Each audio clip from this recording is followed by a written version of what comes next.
কবরেরই আযাব যদি মানুষ দেখিত, বলেন কবরেরই আযাব যদি মানুষ দেখিত, ঘরবাড়ি ছাড়িয়া পাগল হইত।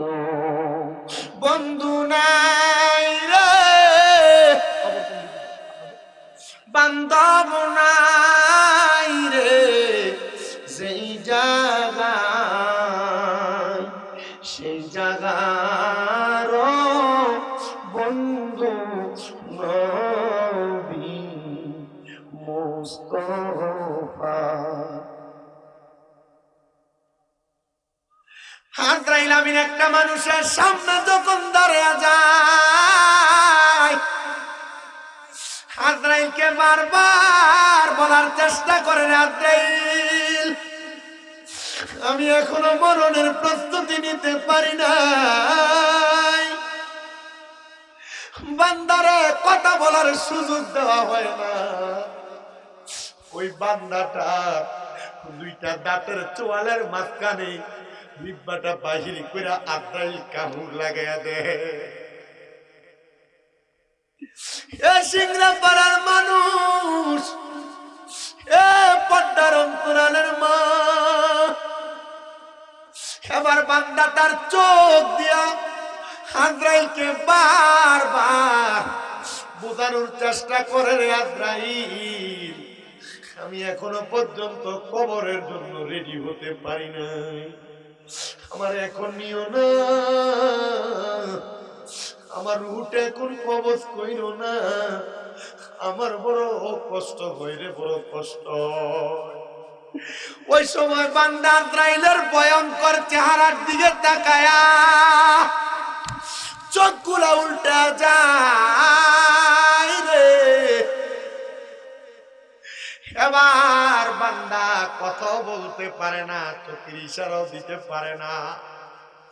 আজরাইল আমিন বান্দাটার এবার বুকের মধ্যে এমন ভাবে থাবা দিয়া ধরবে, আমরা যে নবীর উম্মত মুহাম্মদুর রাসূলুল্লাহ সাল্লাল্লাহু আলাইহি ওয়াসাল্লাম নবীজি রূহ মুবারক যখন আজরাইল নিয়ে যাবে, আজরাইল নবীজির বুক মুবারকের মধ্যে যখন হাত রাখছে, আমার নবী আল্লাহ বলে একটা চিৎকার মারছে, আল্লাহ। আমি নবীজির রূহ মুবারক নেওয়ার জন্য আজরাইল যে বুকের মধ্যে হাত রাখলো, এত কষ্ট আমার উম্মত কেমনে সহ্য করবে? মনে হচ্ছে পৃথিবীর বড় বড় পাহাড় গুলা বুকের মধ্যে চাপায়া দেওয়া হচ্ছে। নবী ডাক দিয়া বলেন, আল্লাহ আমার উম্মত এই কষ্ট সহ্য করতে পারবে না। আল্লাহ জানায় দে হাবিব, আপনার উম্মত যদি দুনিয়াতে ঈমান আনয়ন করে, আপনার উম্মত যদি দুনিয়াতে নেক আমল করে, তাহলে তারা এমন মরণের কষ্ট থেকে বাঁচবে। কেমনে বাঁচবে? ওয়াজের ধারাবাহিকতায় বুঝতে পারবেন আপনারা। আজকে বগুড়া জেলার অন্তর্গত শেরপুর বুঝুন ভগর দয়া চাই, লা ইলাহা লা জিকির লা ইলাহা, হায়রে নামাজ রোজা চাইরো না, কেহ মা বাবার খেদমত চাইরো না, আমার নবীর দরুদ ভুইল না, বলে নবীর আমার নবীজি তোমায় ভুলবে না, লা ইলাহা লা ইলাহা, হায়রে অনেক দূরে মাদিনা, আমরা কেমনে যাব জানি না। আপনারা বলেন সিংড়া পাড়ার মানুষ, আমরা সবাই মদিনা যাইতে চাই কি চাই না? কেন আপনারা মদিনা যাবেন? আমি একটা ফজিলত শুনিয়ে দেই। আল্লাহর নবী বলেন, মান যারা কবরি ওয়াজাবাত লাহু শাফাতি ইয়াউমাল কিয়ামা। নবী বলেন, উম্মত, যে ব্যক্তি আমি নবীর রওজা মুবারক জিয়ারত করলো, তার জন্য সুপারিশ করা আমি নবীর জন্য ওয়াজিব হয়ে যায়। আরে নবী যদি আপনার জন্য সুপারিশ করে, আপনার কবরে কোনো ভয় নাই, আপনার হাসরে কোনো ভয় নাই, আপনার মিজানে কোনো ভয় নাই, ফুলসিরাতে কোনো ভয় নাই, জান্নাত আর জাহান্নাম নিয়ে আপনার কোনো ভয় নাই। এজন্য সবার কাছে আপনারা সবাই মনে মনে নিয়ত করেন, মরণের আগে একবার হলো মদিনাতুল মুনাওয়ারাতে যাবে। কেন যাবেন জানেন বাবা? আমি আপনাদেরকে একটু ছোট্ট কথা বলি, শুনে নেন।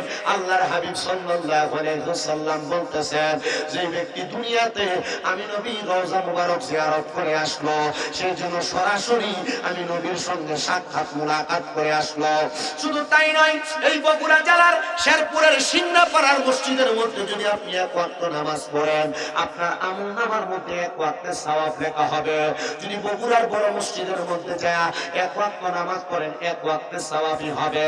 কিন্তু মদিনাতুল মুনাওয়ারা এত দামের জায়গা, এত সম্মানের জায়গা, নবী আমার বলে, কোন মানুষ যদি মদিনাতুল মুনাওয়ারার মধ্যে আইসা এক ওয়াক্ত নামাজ আদায় করে, তার আমলনামার মধ্যে 50,000 ওয়াক্তের সওয়াব দেওয়া হবে।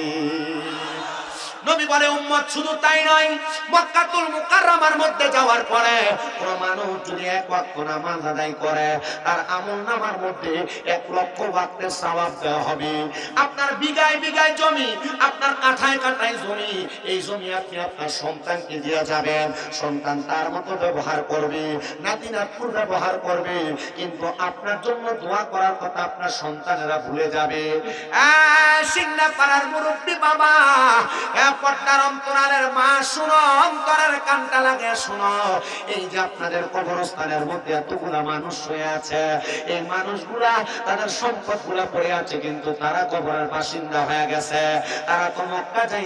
তুমি বুঝো না, আল্লাহর কসম করে বলি, তুমি যদি তোমার মা বাবারে তোমার জমি থেকে বিক্রি করে মা বাপকে মক্কা মদিনা পাঠাও, আর তোমার মা তোমার বাবা যদি মক্কা মদিনার মক্কা শরীফের কালো গিলাপ ধরে ধরে দোয়া করে, আল্লাহ গো, আমার সন্তান তার টাকা পয়সা সম্পদের চিন্তা করে নাই, আমার সন্তান আমাকে বড় মায়া করেছে, আমার বড় দয়া করেছে, আমার মোহাব্বত করে আমার মক্কায় পাঠাইছে, আমাকে মদিনায় পাঠাইছে, তখন আল্লাহ তাআলা ওই মা বাবার দোয়ার বরকতে তুমি সন্তানকে লক্ষ কোটি টাকার মালিক বানিয়ে দিবে।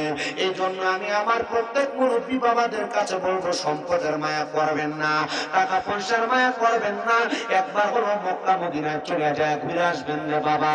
আমি গত বছর মক্কা মদিনা যে তাওয়াফ করে আসছি, মদিনায় জিয়ারত করে আসছি, আমি মদিনায় যখন জিয়ারত করি, আমি মদিনা শরীফের সামনে দাঁড়ায়া দাঁড়ায়া দোয়া করলাম, আল্লাহ, এত অল্প বয়সে আপনি আমার মক্কা মদিনাতে আনছেন, আল্লাহ গো, আমি এত তাড়াতাড়ি মক্কা মদিনা আসার মতো কোনো যোগ্য মানুষ না, আপনি দয়া না করলে আমার পক্ষে সম্ভব ছিল না। ও আল্লাহ, আমাকে মরণের আগে বারবার মক্কা মদিনা নিয়ে আইসা আমার আল্লাহর দরবারে আমি 2 নম্বর আরেকটা দোয়া করেছি, আল্লাহ, আমার মা বেঁচে আছে, আমার বাবা বেঁচে আছে, আমি যেন আমার মা বাবারে নিয়ে মক্কা মদিনা আসতে পারি, আপনি সে দোয়াটা কবুল করেন। আমি 3 নম্বর আরেকটা দোয়া করেছি, গো আল্লাহ তাআলা, আমি বাংলাদেশে যখন ওয়াজ মাহফিলের মধ্যে কোরআনের কথা হাদিসের কথা বলতে যায়, দুনিয়ার মানুষগুলো বসে বসে আপনার কোরআনের কথা শুনে, আপনার নবীর হাদিসের কথাগুলো শুনে, আল্লাহ, তাদেরকে যারা এখনো মক্কা মদিনা আসতে পারে নাই, মরণের আগে একবার হলো মক্কা মদিনা আইনা, বাবাজি, আমি কত মানুষ দেখেছি মক্কার কালো গিলাপ ধরে ধরে কান্দে, কত মানুষ দেখেছি সাফা মারোয়া সাই করে আদারে আদারে কান্দে, আমি কত মানুষ দেখেছি হাজরে আসওয়াদ নামক কালো একটা পাথর আছে, যে পাথরটার মধ্যে চুমা দিলে জীবনের সব গুনাহ মাফ হয়ে যায়, ওই পাথরটার মধ্যে চুমা দিয়া দিয়া কান্দে।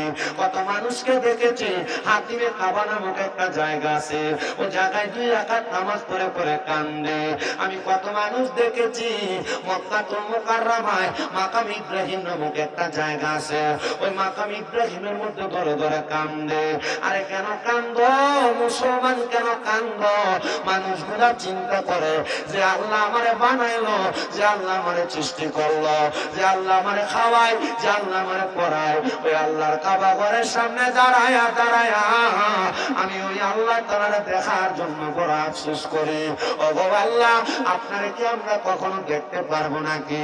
না না না, আপনারা দেখা যায় না, ধরা যায় না, ছোঁয়া যায় না। আমার আল্লাহ জানায়া দেয়, বান্দা আমার নৈকট্য লাভের জন্য যারা যারা আমার ঘর তাওয়াফ করেছ, আমার কাবাতে এসেছ, আমার নবীর মদিনা জিয়ারত করেছ, তোমাদের জন্য একটা ঠিকানা রাখছি আমি আল্লাহ তাআলা, ওই ঠিকানার নাম হলো জান্নাত। এবার আপনারা বলেন, মক্কা মদিনা তাওয়াফ করে আমরা ভাগ্যবান জান্নাতের মেহমান হতে চাই কি চাই না? তারা যারা হতে চাই মহাব্বতে জোরে জোরে পড়েন, দয়াল আল্লাহ দয়া করেন, দয়া রেন নসিবি করেন মদিনা। লা ইলাহা লা জিকির লা ইলাহা লা ইলাহা ইল্লাল্লাহ মুহাম্মাদুর রাসূলুল্লাহ সাল্লাল্লাহু আলাইহি ওয়াসাল্লাম। জবান খুলে মুহাব্বতের আওয়াজে পড়েন আলহামদুলিল্লাহ। উপস্থিত হাজিরিন, আজকে বগুড়া জেলার অন্তর্গত শেরপুর সিংড়াপাড়া কবরস্থানের উন্নয়ন কল্প দ্বিতীয় অধিবেশনের সিংড়াপাড়া নয়াপুকুর ঈদগাহ মাঠ কবরস্থান ময়দানে ইসলামী জলসার সম্মানিত সভাপতি আলহাজ আমিনুল ইসলাম সরকার সাহেব, সম্মানিত সহসভাপতি জনাব মোহাম্মদ মাহবুবুর রহমান মাস্টার সাহেব, আজকের মাহফিলের প্রধান অতিথি আপনাদের শেরপুর মহিলা কলেজের সম্মানিত সহকারী অধ্যাপক জনাব মোহাম্মদ সিরাজুল মুনির রানা সাহেব, তকরির করেছেন আমার পূর্বে আপনাদের দ্বিতীয় বক্তা হযরত মাওলানা হাফেজ আইমান আল জওহারি সাহেব, মুতাআল্লিম জামিয়া আশরাফিয়া মাদ্রাসা গাজীপুর ঢাকা। তকরির করেছেন তৃতীয় বক্তা আপনাদের সিংড়াপাড়া জামে মসজিদের খতিবে মুকাররম হযরত মাওলানা আব্দুল আজিজ সাহেব, দামাত বারাকাতুহুম বারাকাল্লাহু ফি হায়াতি। আজকের মাহফিলের সার্বিক পরিচালনা করছেন মাওলানা মোহাম্মদ মিনহাজুল ইসলাম মিসবাহ সহ মাহফিল ইন্তেজামিয়া কমিটি। আমার ডাইনে বামে সামনে বসে থাকা আলেম সমাজ, দাড়ি পাকা মুরব্বী বাবা, যুবক নজওয়ান ভাইয়েরা, বিশেষ করে ছোট ছোট মাসুম বাচ্চা, পর্দার অন্তরালে অবস্থানরত মা বোনেরা, রাস্তাঘাটে দোকানপাটে এখনো পর্যন্ত যারা বসে আছেন, ঘোরাফেরা করছেন, সবাই আজকের জান্নাতের বাগানে আল্লাহ তাআলা আমাদেরকে আসার বসার তৌফিক এনায়েত করেছেন। আল্লাহর দরবারে শুকরিয়া আদায় করে যাদের জবান আছে জবান ছেড়ে দিয়ে জোশে বসে এক বাক্যে পড়ি আলহামদুলিল্লাহ। আপনারা দেখেছেন মাহফিলটি কবরস্থানের উন্নয়ন কল্পের মাহফিল। কবরস্থানের উন্নয়ন, কবরবাসীকে খানা দিবেন, মনে কষ্ট নিচ্ছেন আপনারা? আমার ওয়াজ বুঝবেন? আমি আসলে কুমিল্লার মানুষ, আপনারা কতটুকু বুঝেন আমি জানি না। আমার কথা কি আপনারা বুঝতেছেন? ওয়াজ কি মনে হচ্ছে কাজে লাগবে? কবরস্থানের উন্নয়ন কল্পের মাহফিল তো কি? কবরস্থানে থাকে কারা? মৃত ব্যক্তি যারা। এখন কবরবাসীকে আপনি খানা দিবেন, খানা দিবেন, কবরবাসীকে টাকা দিবেন, কবরবাসীকে পয়সা দিবেন, কবরবাসীকে পানি খাওয়াবেন কেন? আল্লাহর হাবিব সাল্লাল্লাহু আলাইহি ওয়াসাল্লামের প্রখ্যাত হাদিস বিশারদ এবং নবীজির ইসলামের তৃতীয় খলিফা হযরত ওসমান জিন নুরাইন রাদিয়াল্লাহু তাআলা আনহু, যিনার নাম হলো শুধু ওসমান ইবনে আফফান, তিনাকে জিন নুরাইন বলা হয়। তিন নবীজির দুইটা কন্যাকে বিবাহ করেছেন, দুইটা কন্যাকে বিবাহ করেছেন। প্রথম কন্যা বিবাহ করার পর একটা কন্যা ইন্তেকাল করলেন, নবীজি মুহাব্বত করে আরেকটা মেয়েকে বিবাহ দিয়ে দিলেন। তখন হযরতে ওসমান রাদিয়াল্লাহু তাআলা আনহুকে উপাধি দেওয়া হলো জিন নুরাইন, মানে দুই নূরের মালিক। জোরে পড়েন মারহাবা। ওসমান রাদিয়াল্লাহু তাআলা আনহু উনি বলেন, একদিন একবারে সকালবেলা ফজরের নামাজের পরবর্তী সময় আমি মদিনার রাস্তা দিয়ে হেঁটে হেঁটে যাচ্ছিলাম। দেখলাম মদিনাতুল মুনাওয়ারার পাশে যে গোরস্থান, এটার নাম হলো জান্নাতুল বাকি। মদিনায় গেছেন কে কে? একটু হাত তোলেন তো। একজন, দুজন, তিনজন, চারজন, পাঁচজন, ছয়জন। আর যান নাই, রাখেন। আপনার টাকা পয়সা ব্যাংকে জমান আর জায়গা জমি কিনেন, যাওয়ার দরকার। হ্যাঁ, কিন্তু কবরে হিসাব দেওয়া লাগবে। কি হিসাব দেওয়া লাগবে? আমার ওয়াজের ধারাবাহিকতা বুঝবেন। উনি বলেন আমি রাস্তা দিয়ে হেঁটে যাচ্ছিলাম, মদিনার যেই মক্কা মদিনাতুল মুনাওয়ারা বাবে জিব্রাইলের পাশে জান্নাতুল বাগ আছে না, খুব সুন্দর জায়গা, আরামের জায়গা, যেখানে নবীজির অসংখ্য সাহাবায়ে কেরাম, অসংখ্য পর্যন্ত আনসার মুহাজিরা শুয়ে আছে। উনি বলেন আমি দেখলাম নবীজি সেখানে দাঁড়ায় আছে, কিন্তু আমি কাছে যেয়ে দেখলাম আমার নবীজির চোখ মোবারক গুলো কান্নার পানিতে ভিজে গেছে, নবীজির গাল মোবারক গুলো ভিজে গেছে, নবীজির দাড়ি মোবারক গুলো ভিজে গেছে। আমি দাঁড়াইলাম, প্রশ্ন করলাম, আল্লাহর হাবিব মুহাম্মদুর রাসূলুল্লাহ, আপনি কবরস্থানের সামনে দাঁড়ায় দাঁড়ায় এমন করে কেন কাঁদছেন বা কান্না করছেন? নবীজি ডাক দিয়ে বলেন, উসমান বিন নুরাইন, আমি কান্না করতেছি আইয়ুকুম মিসলি, কে আছো আমার মতো, তোমরা কি কেউ আমার মতো? আমি দেখছি এই কবরের মানুষগুলার ভিতরে কেউ কেউ আছেন বড় সংকটাপূর্ণ অবস্থা, কেউ কেউ আছেন বড় আরামদায়ক অবস্থা, তাহলে আল্লাহর হাবিব আপনি কেন কান্না করছেন? নবীজি বলছেন আমি কান্না করে তাদের জন্য মাগফিরাত কামনা করছি।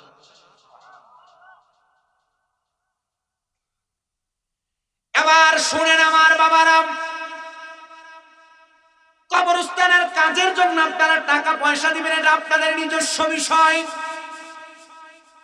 কিন্তু আজকে যারা যারা মাহফিলের মধ্যে আসলেন, আপনাদের অনেকের মা নাই, অনেকের বাবা নাই, অনেকের দাদা দাদি বংশের মানুষ এই সিংড়া পাড়ার কবরস্থানে শুয়ে আছেন, অনেকের আত্মীয় স্বজনরা কবরস্থানে শুয়ে আছেন। এই কোরআনের বাগান সাজানোর কারণে কবরবাসীদের রূহকে আমার আল্লাহ তাআলা আজকের জন্য উন্মুক্ত করে দিয়েছেন, ছেড়ে দিয়েছেন।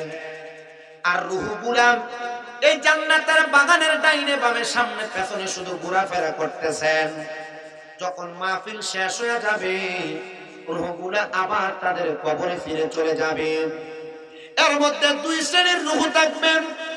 এক শ্রেণীর রূহ যায় দেখবে তাদের কবরের আযাব মাফ করা হয়েছে, আর আরেক শ্রেণীর মানুষ দেখবে তাদের কবরে এখনো পর্যন্ত আযাব হচ্ছে। যাদের কবরে আযাব, তারা তখন প্রশ্ন করবে আল্লাহর ফেরেশতারা, আমাদের কবরে আযাব, কিন্তু আমার পাশের কবরে এখনো পর্যন্ত কোনো আযাব নেই, কারণটা কি? তখন ফেরেশতারা জবাব দিবেন, তোমাকে আমার আল্লাহ তাআলা নবীর আদেশের মাধ্যমে জানিয়ে দিয়েছিলেন, তুমি দুনিয়াতে এমন কিছু ওয়ারিসদার, এমন কিছু বংশের মানুষ, আওলাদ গোষ্ঠীর মানুষ রেখে আসবা, যারা তোমার ইন্তেকালের জন্য তোমার মাগফিরাত কামনা করবে। আর ওই মাগফিরাত কামনা করার মাধ্যমে তোমার কবরের আযাবকে মাফ করে দেওয়া হবে। তোমার এমন কোন আওলাদ ছিল না যে আওলাদ ইসলামী জলসার মধ্যে বসে তোমার জন্য দোয়া করবে, এজন্য তোমার কবরের আযাব মাফ করা হয় নাই। কিন্তু যার আওলাদ এই জান্নাতের বাগান মাহফিলের মধ্যে বসে গেল, ওই ব্যক্তিদের কবরের আযাবগুলো মাফ করে দেওয়া হয়েছে। আপনারা যারা এখানে বসে বসে একটু পরে আখিরি মুনাজাতে আপনাদের বংশের মানুষের জন্য দোয়া করবেন, আল্লাহ তাআলা আপনাদের দোয়ার বরকতে বংশের মানুষের কবরের আযাবগুলো মাফ করে দিবেন। মাফ শুনেন মুসলমান, হযরত আব্দুল্লাহ ইবনে আব্বাস রাদিয়াল্লাহু তাআলা আনহু থেকে হাদিস বর্ণিত, তিনি বলেন, আমার নবীজিকে প্রশ্ন করলাম, ও আল্লাহর হাবিব, আপনি বলেন নবী, ওই কবরবাসীগুলা কেমন করে তাদের গুনাহগুলা ক্ষমা মাফ করায়? বলে, দুনিয়ার জমিনে একটা ভিক্ষুক যেমন ভাবে মানুষের কাছে ভিক্ষা চায়, একবার চায়, দুইবার চায়, তিনবার চায়, মানুষ বিরক্ত হয়ে ওই ভিক্ষুকটাকে ভিক্ষা দান করে। এই মাহফিলের ডাইনে বামে সামনে পেছনে আপনাদের যাদের বংশের মানুষ কবরে, তারা ভিক্ষুকের মতো আপনার কাছে হাত বাড়ায় রাখছে দোয়া করার জন্য, দোয়া পাওয়ার জন্য। যখন আপনি আমি দোয়া করব, আপনাদের দোয়ার বরকতে আল্লাহ তাআলা ওই কবরবাসীকে মাফ করে দিবেন। জবান খুলে জোরে জোরে বলেন না সুবহানাল্লাহ। একদিন মাটির ভিতরে হবে ঘরে মন আমার, কেন বান্ধ দালান ঘর, মন আমার কেন বান্ধ দালান ঘর। বলেন, একদিন মাটির ভিতরে হবে ঘরে মন আমার, কেন বান্ধ দালান ঘর, মন আমার কেন বান্ধ প্রাণ পাখি উড়ে যাবে পিঞ্জর ছেড়ে, ধরা দমে সবই রবে তুমি যাবে চলে। বন্ধু বান্ধব যত মাতা পিতা তারা সুত, বন্ধু বান্ধব যত মাতা পিতা তারা সুত, সকলই হবে তোমার পরে। মন আমার কেন বান্ধ দালান ঘর, বলে একদিন মাটির ভিতরে হবে ঘরে। মন আমার কেন বান্ধ দালান ঘর, দেহ তোমার চর গলে পচে যাবে, শিরায় উপশিরা গুলো ছিন্ন ভিন্ন হবে। দণ্ড মেরু দণ্ড সবই হবে খণ্ড খণ্ড, দণ্ড মেরু দণ্ড সবই হবে খণ্ড খণ্ড। পরে রবে মাটি রয় পরে। মন আমার কেন বান্ধ দালান ঘর রে, মন আমার কেন বান্ধ দালান ঘর। সিংনাপাড়ার মানুষ, এখনো যারা দোকান পাটে বসে আছো, এখনো যারা রাস্তাঘাটে ঘোরাফেরা করছো, তোমরা কি মরবা না? তোমার মরার পরে কি তোমার দোয়ার দরকার নাই? মনে রাখবা, আরবিতে একটা প্রবাদ বাক্য আছে, কামাতা দিনু তুদান, যেমন কর্ম তেমন ফল। যে কবরবাসী গুলা কবরে, ওই কবরবাসী গুলা তাদের পূর্ববর্তীদের জন্য দোয়া করেছিল বিদায়, আজকে আপনারা তাদের জন্য দোয়া করতেছেন। আর আপনারা যারা জান্নাতের বাগান মাহফিলে বসে গেলেন, আপনারা যদি আপনাদের বংশের মানুষের জন্য দোয়া করেন, আল্লাহ তাআলা আপনাদের জন্য দোয়া করার জন্য আপনাদের পরবর্তী জেনারেশনকে রেডি করে রাখবে। ও মুসলমান, এবার আপনি দোয়ার বিষয় একটু শোনার চেষ্টা করেন।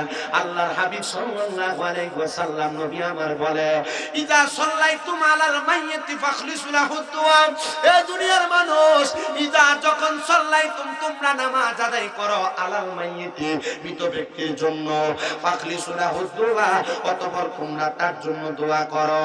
মৃত ব্যক্তির জন্য জানাজার নামাজ পড়ার পর দোয়া করার কথা আল্লাহর নবী শিখিয়ে দেয়। এবার নবীজির দরবারে বনু কুরাইজা গোত্রের একজন লোক আগমন করলো, বনু সালমা গোত্রের একজন লোক আগমন করলো। আয়েশা প্রশ্ন করে, ইয়া রাসূলুল্লাহ, নবীজি হাল বাকিয়া মিন বিররি আবওয়াইয়া শাইউন আবাররুহুমা বিহি বাদা মাউতিহিমা। ও নবী, আপনি আমাদেরকে জানায়া দেন গো নবী, জানায়া দেন, আমাদের মা বাবা মারা গেছে, আমরা আমাদের মা বাবার ইন্তেকালের পর আমরা মা বাবার জন্য কি করতে পারি? আমাদের বংশের মানুষ যারা, আত্মীয় স্বজন যারা, গোষ্ঠীর মানুষ যারা তারা ইন্তেকাল করেছে, নবীজি আমরা তাদের জন্য কি করব আপনি বলেন না? নবী আমার বলে, হ্যাঁ শোনো শোনো, বলু সালমা গোত্রের মানুষ শোনো, তোমাদের মৃত ব্যক্তি যারা কবরে তোমরা তাদের জন্য কি করবা? নবী শিখিয়ে দেয়, এক নাম্বার আসসালাতু আলাইহিমা, তোমরা তোমাদের মৃত ব্যক্তির জন্য দোয়া করবা। কি করবা? এখানে এমন অনেক বৃদ্ধ বয়স্ক আছে যাদেরকে মা বাবার পুরস্কার যেখানে এখানে নিয়ে যদি বলা হয়, দেখে আপনার বাবার কবর কোনটা দেখায় দেন চিনবে না, দেখে আপনার মায়ের কবর কোনটা চিনায় দেন চিনবে না। এমন অনেক সন্তান আছে মা বাপকে মাটি দিয়ে আসছে, দীর্ঘ 1 বছর মা বাবার কবরের সামনে দেয় দেয়ারত আছে না?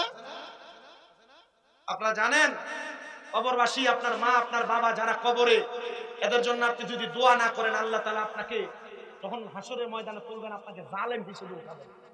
কি হিসাবে?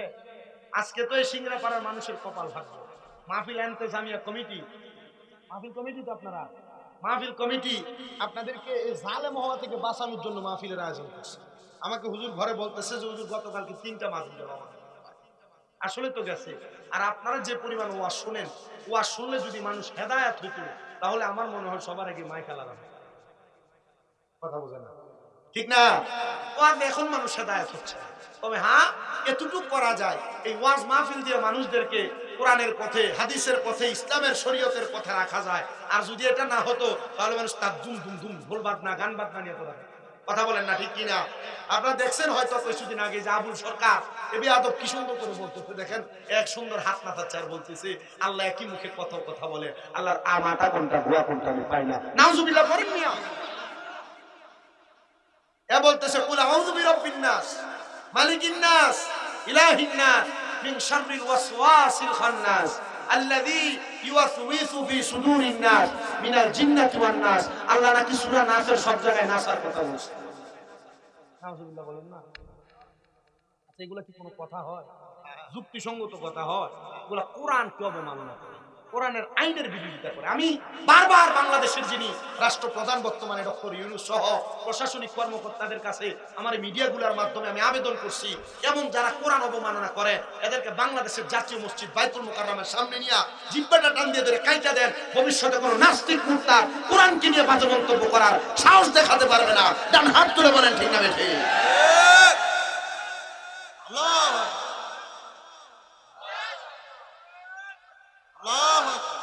এরা এক এক সময় এক এক কথা বলে। এই যে মমতাজ এটা কি সুন্দর করে সংসদে দাঁড়ায় বলে বুখারী মুসলিম সিয়াসিত্তার 6 কিতাব পড়ছে। সিয়াসিত্তার 6 কিতাব পড়তে বেশি কিছু লাগবে না। নিহাসকে যদি দাঁত করে দিয়ে বলা হয় তুমি একটু বলো তো এই সিয়াসিত্তার কিতাবের প্রথম পৃষ্ঠাটা যে প্রথম যে কভার পেজটা আছে কভার পেজটা পড়ে দেওয়ার জন্য পারবে? পারবে মমতাজে?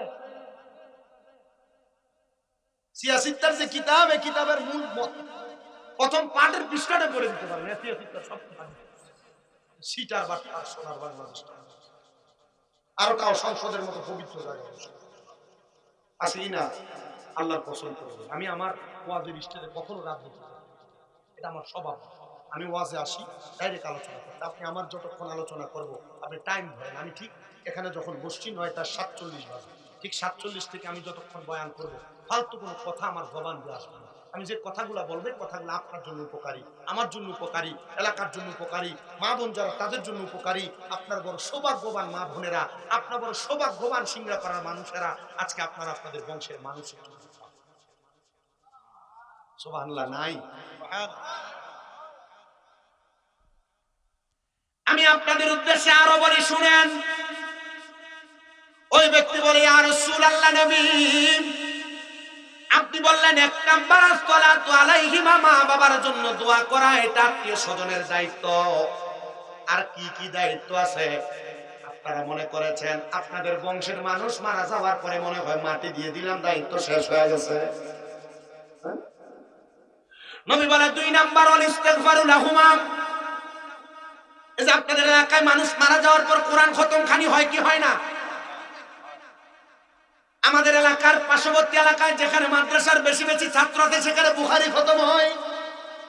দুরূদ শরীফের 30 পারার একটা কিতাব আছে যেটার নাম মজমুয়ে সালাওয়াতে রাসূল।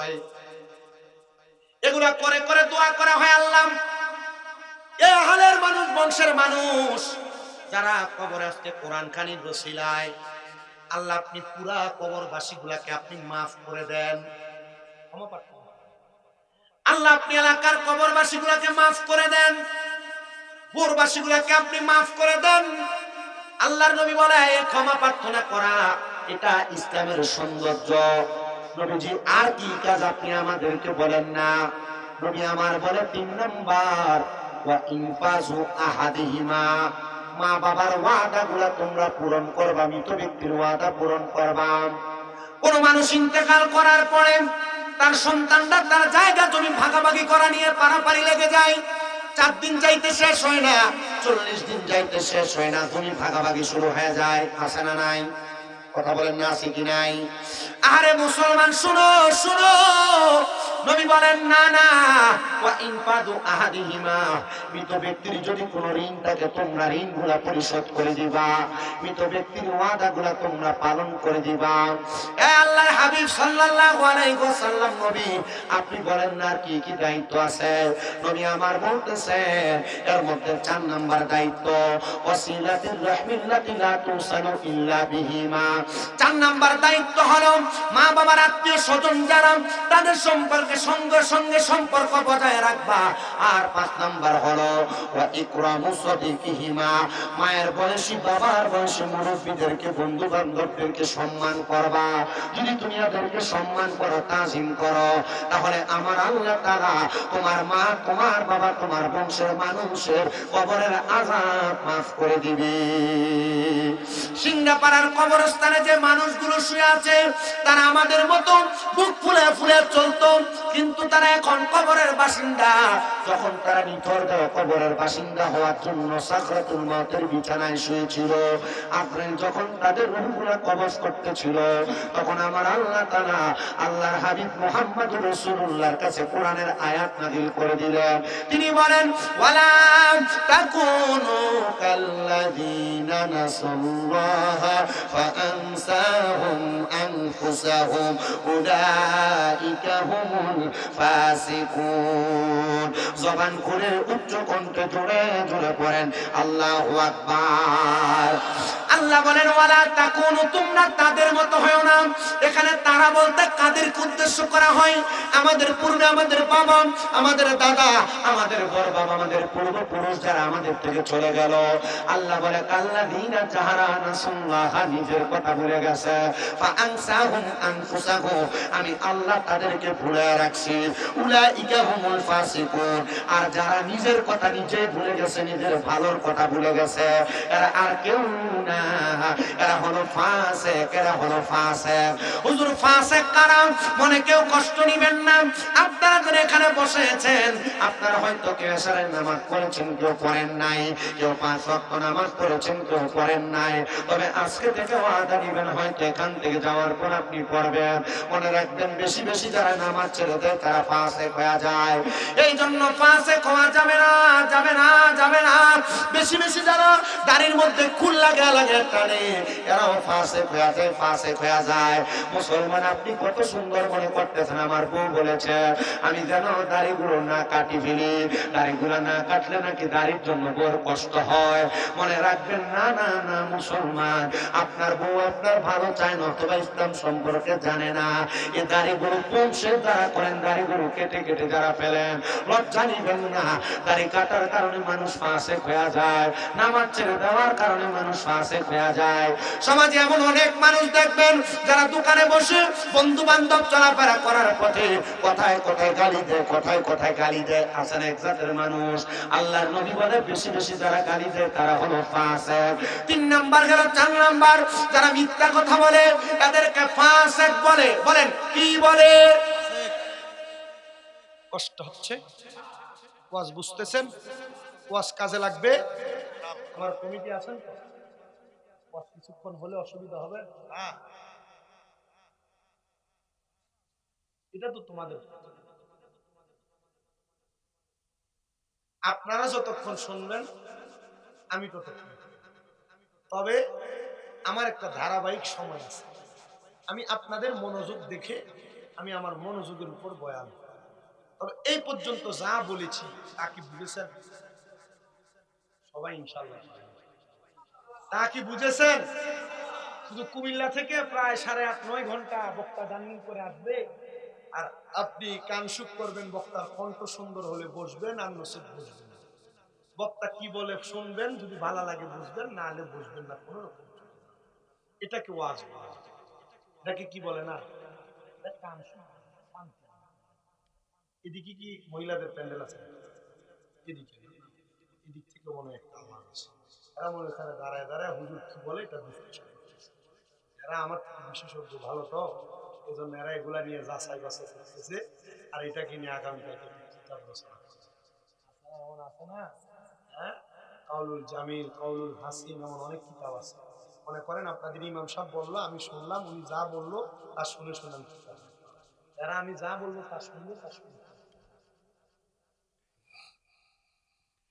তাহলে ফাসিক হয়ে যায় 4 প্রকারের মানুষ।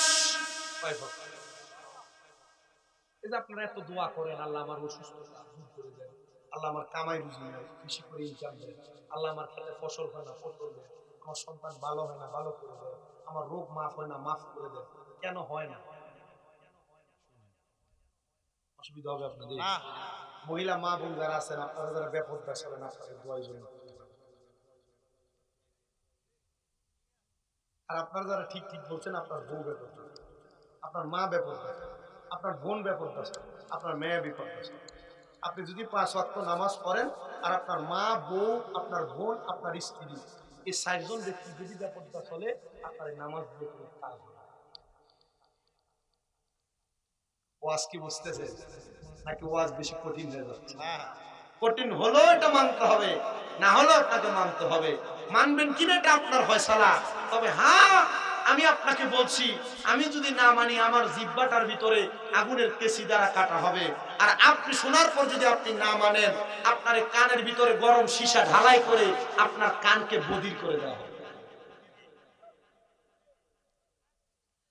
4 প্রকারের ব্যক্তি ফাসিক হয়ে যায়। 4 প্রকার। 1 নাম্বার, যারা নামাজ ছেড়ে দেয় তারা ফাসিক হয়ে যায়। বলেন না কি হয়? 2 নাম্বার, যারা মিথ্যা কথা বলে তারা ফাসিক হয়ে যায়। 3 নাম্বার, যারা গালিগালাজ করে তারা ফাসিক হয়ে যায়। আর 4 নাম্বার, যারা দাড়ি কাটে তারা ফাসিক হয়ে যায়। আব্বাজি, মানে কষ্ট নেওয়ার কিছু নাই, হয়তো আপনি আগে জানতেন না, এখন জানেন। আমার এক ওস্তাদ বলছিল, শোনো, যে ব্যক্তি তার বউয়ের কথা শুনে শুনে ফাসিক মানে দাড়ি কেটে ফেলে, এই ব্যক্তির একটা কাজ করা দরকার। বলে কি কাজ? বলে এই ব্যক্তিকে বলবা ফুটবল খেলা জানে কিনা। যদি জানে ফুটবল খেলার 1 ঘন্টা সময় যখন শেষ হয়ে যায়, 60 মিনিট, 80 মিনিট, 50 মিনিট, 90 মিনিট যখন শেষ হয়ে যায়, কোন দল যখন গোল করতে পারে না, তাদেরকে একটা টাইম দেওয়া হয়, 10 মিনিট সময়। 3টা করে কিক দিবে, এটাকে ফ্রি কিক বলে। পেনাল্টি না? আমি আমার জীবনে 2-3 বার ফুটবল দিয়ে লাড়াছাড়া করছিলাম পারে। আর যেদিন খেলতে গেছিলাম প্রথম, এদিকে ডান পায়ের আঙ্গুলের মুখটা পড়ে গেছে। এরপর থেকে নামি নেই ফুটবল। আর এখনো মাঝে মাঝে আমার মাদ্রাসার ছাত্ররা যদি খেলে, ওই কোনো রকম পা দিয়ে একটু নাড়াচাড়া করে জুড়ে মারিলে যদি লোক পেয়ে আসে। হুজুর আমারে শিখিয়ে দিল, যদি কখনো তোমাদের স্ত্রী তোমাদেরকে বলে দাড়ি কাটার জন্য, ফুটবলের টাইম ওভার হওয়ার পরে যখন মানুষ পেনাল্টি কিক খেলে, ঠিক তোমার স্ত্রীটাকে এমন একটা পেনাল্টি কিক মারবা। হুজুর কেন এই কথা বউকে মারার কথা শিখিয়ে দিচ্ছেন? বলে শুনো, কবরে 3টা প্রশ্ন করা হবে। কয়টা? 1 নাম্বার, মান রব্বুকা, তোমার রব কে? 1 নাম্বার সোতা। 2 নাম্বার, ওমান দীনুকা, তোমার ধর্ম কি? আপনি বলবেন ইসলাম। কিন্তু 3 নাম্বার প্রশ্ন করা হবে, ওমান হাজার রাসূল, এই ব্যক্তিকে চিনো কিনা? এই ব্যক্তি আর কেউ না, তিনি হলো মুহাম্মাদুর রাসূলুল্লাহ সাল্লাল্লাহু আলাইহি ওয়াসাল্লাম। জোরে জোরে পড়েন সুবহানাল্লাহ। যখন নবীজিকে সামনে রাখা হবে, আপনাকে বলা হবে এই ব্যক্তিকে চিনো কিনা? যদি আপনার মুখের মধ্যে নবীর সুন্নাত দাড়িগুলা না থাকে, আমি আবারও বলছি, যাদের মুখে দাড়ি নাই কষ্ট নিবেন না, আজকের কথার পর আপনি রাখেন, কোনো অসুবিধা নেই। কি বলেন? যদি আপনার মুখে দাড়িগুলো না থাকে, আর আপনি যদি বলেন হ্যাঁ আমি চিনি, উনি আমার নবী, আর নবী যদি বলেন না আমি তোমারে চিনি না, তুমি যদি আমার উম্মত হইতা, তুমি যে আমার উম্মত দাবি করো, তোমার মুখে দাড়ি কোথায়? যদি আমার উম্মতি হইতা, তাহলে আমি নবীর সুন্নাত দাড়ি রেখে কবরে আসতা। তাহলে ওই নবী আপনাকে যদি না দেখে, আপনার কবরে কোনো উপায় নাই, আসলে কোনো উপায় নাই, মিজানে কোনো উপায় নাই, ফুলসিরাতে কোনো উপায় নাই, নবী ছাড়া কোনো জায়গার মধ্যে উপায় নাই। এবার সিদ্ধান্ত আপনাদের, দাড়ি রাখবেন কিনা রে বাবারা? আমি আমার মা বোনদের কাছে বলবো, আমার মায়েরা, আপনারা আপনাদের স্বামীদেরকে দাড়ি রাখার জন্য বেশি বেশি করে বলবেন। স্বাভাবিক বোঝা দেয়, ছোট মানুষও আছে, বুঝে নিবেন একটু শর্টকাট ভাবে। যারা দাড়ি কাটে বিজ্ঞান যাচাই করে বলে, যারা বেশি বেশি করে তাদের চুলের গোড়ার মধ্যে, দাড়ির গোড়ার মধ্যে শেভ করে, আগুন শেভ করে ব্লেড চালায়, এদের শরীরের শারীরিক শক্তি, সেক্সুয়ালি পাওয়ারটা কমে যায়। আপনি হাজার চেষ্টা করবেন, আপনি অল্প বয়সে বৃদ্ধ মানুষের মতো নিঃশক্তি পুরুষিত্বহীন মানুষ হয়ে যাবেন। এই জন্য আপনি আপনার দাড়ির মধ্যে খুর লাগায় লাগায় টানবেন না, আপনার দাড়িকে ছেড়ে দিবেন।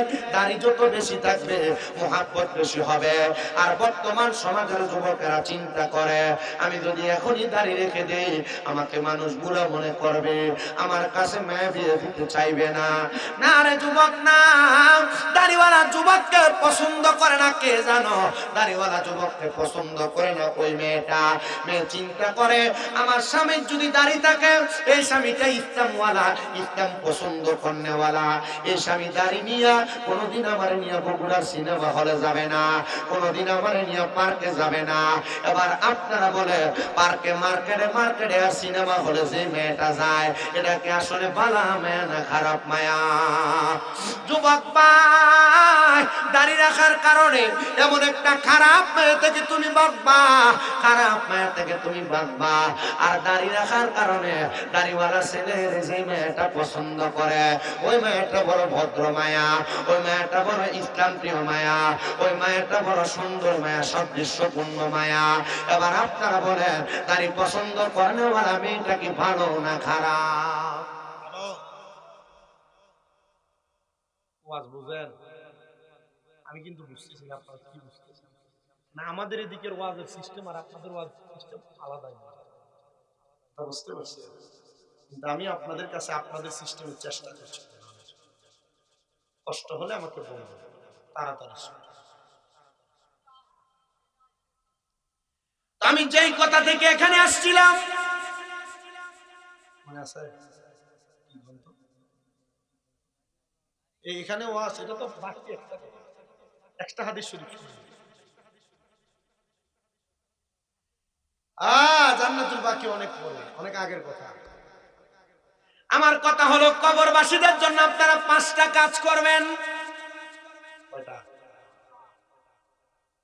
1 নাম্বার দোয়া, 2 নাম্বার ক্ষমা প্রার্থনা, 3 নাম্বার মা বাবার ঋণ পরিশোধ করা, 4 নাম্বার মা বাবার আত্মীয় স্বজনের সাথে সম্পর্ক ঠিক রাখা, আর 5 নাম্বার মা বাবার বয়সী মুরব্বীদেরকে সম্মান করা, তাজিম করা, ইজ্জত করা।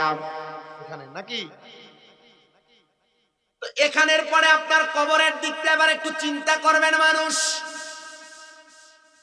আপনারা মনে রাখবেন, এই সিংড়াপাড়া থেকে কোনো মানুষ যদি বগুড়া যায়, রিজার্ভ গাড়ি না, ভেঙ্গে ভেঙ্গে যদি যায়, এখান থেকে মনে করেন ডাইরেক্ট মির্জাপুর না শেরপুর যাওয়া লাগবে, শেরপুর থেকে তারপর যাওয়া লাগবে ডাইরেক্ট বগুড়া। তাহলে আপনার স্টেশন হলো কোথায়? শেরপুর। আপনারা মনে করেন এ মাহফিলে আপনারা আসছেন কেন? জান্নাত পাবেন, জান্নাতের আশায়। জান্নাত পাবেন সে আশায়। জান্নাত অনেক পরের জায়গা, জান্নাতের আগে আরো অনেকগুলো স্টেশন আছে। বগুড়া যাওয়ার আগে যেমন ভাবে শেরপুর, যেমন ভাবে মির্জাপুর, যেমন ভাবে সিংড়াপাড়ার স্টেশন, জান্নাতে যাওয়ার আগে আরো অনেকগুলো স্টেশন রে বাবা। এর মধ্যে 1 নাম্বার স্টেশন জান্নাতের আগে যেটা, সেটার নাম হলো ফুলসেরাত। সেটার নাম হলো ফুলসেরাত। ওই ফুলসেরাতের আগে আগে আরেকটা স্টেশন, যেটার নাম হলো মিজান। আর ওই মিজানের আগে আরেকটা স্টেশন, যেটার নাম হলো হাসরের ময়দান। হাসরের ময়দানের আগে আরেকটা স্টেশন, যেটার নাম হলো কবর।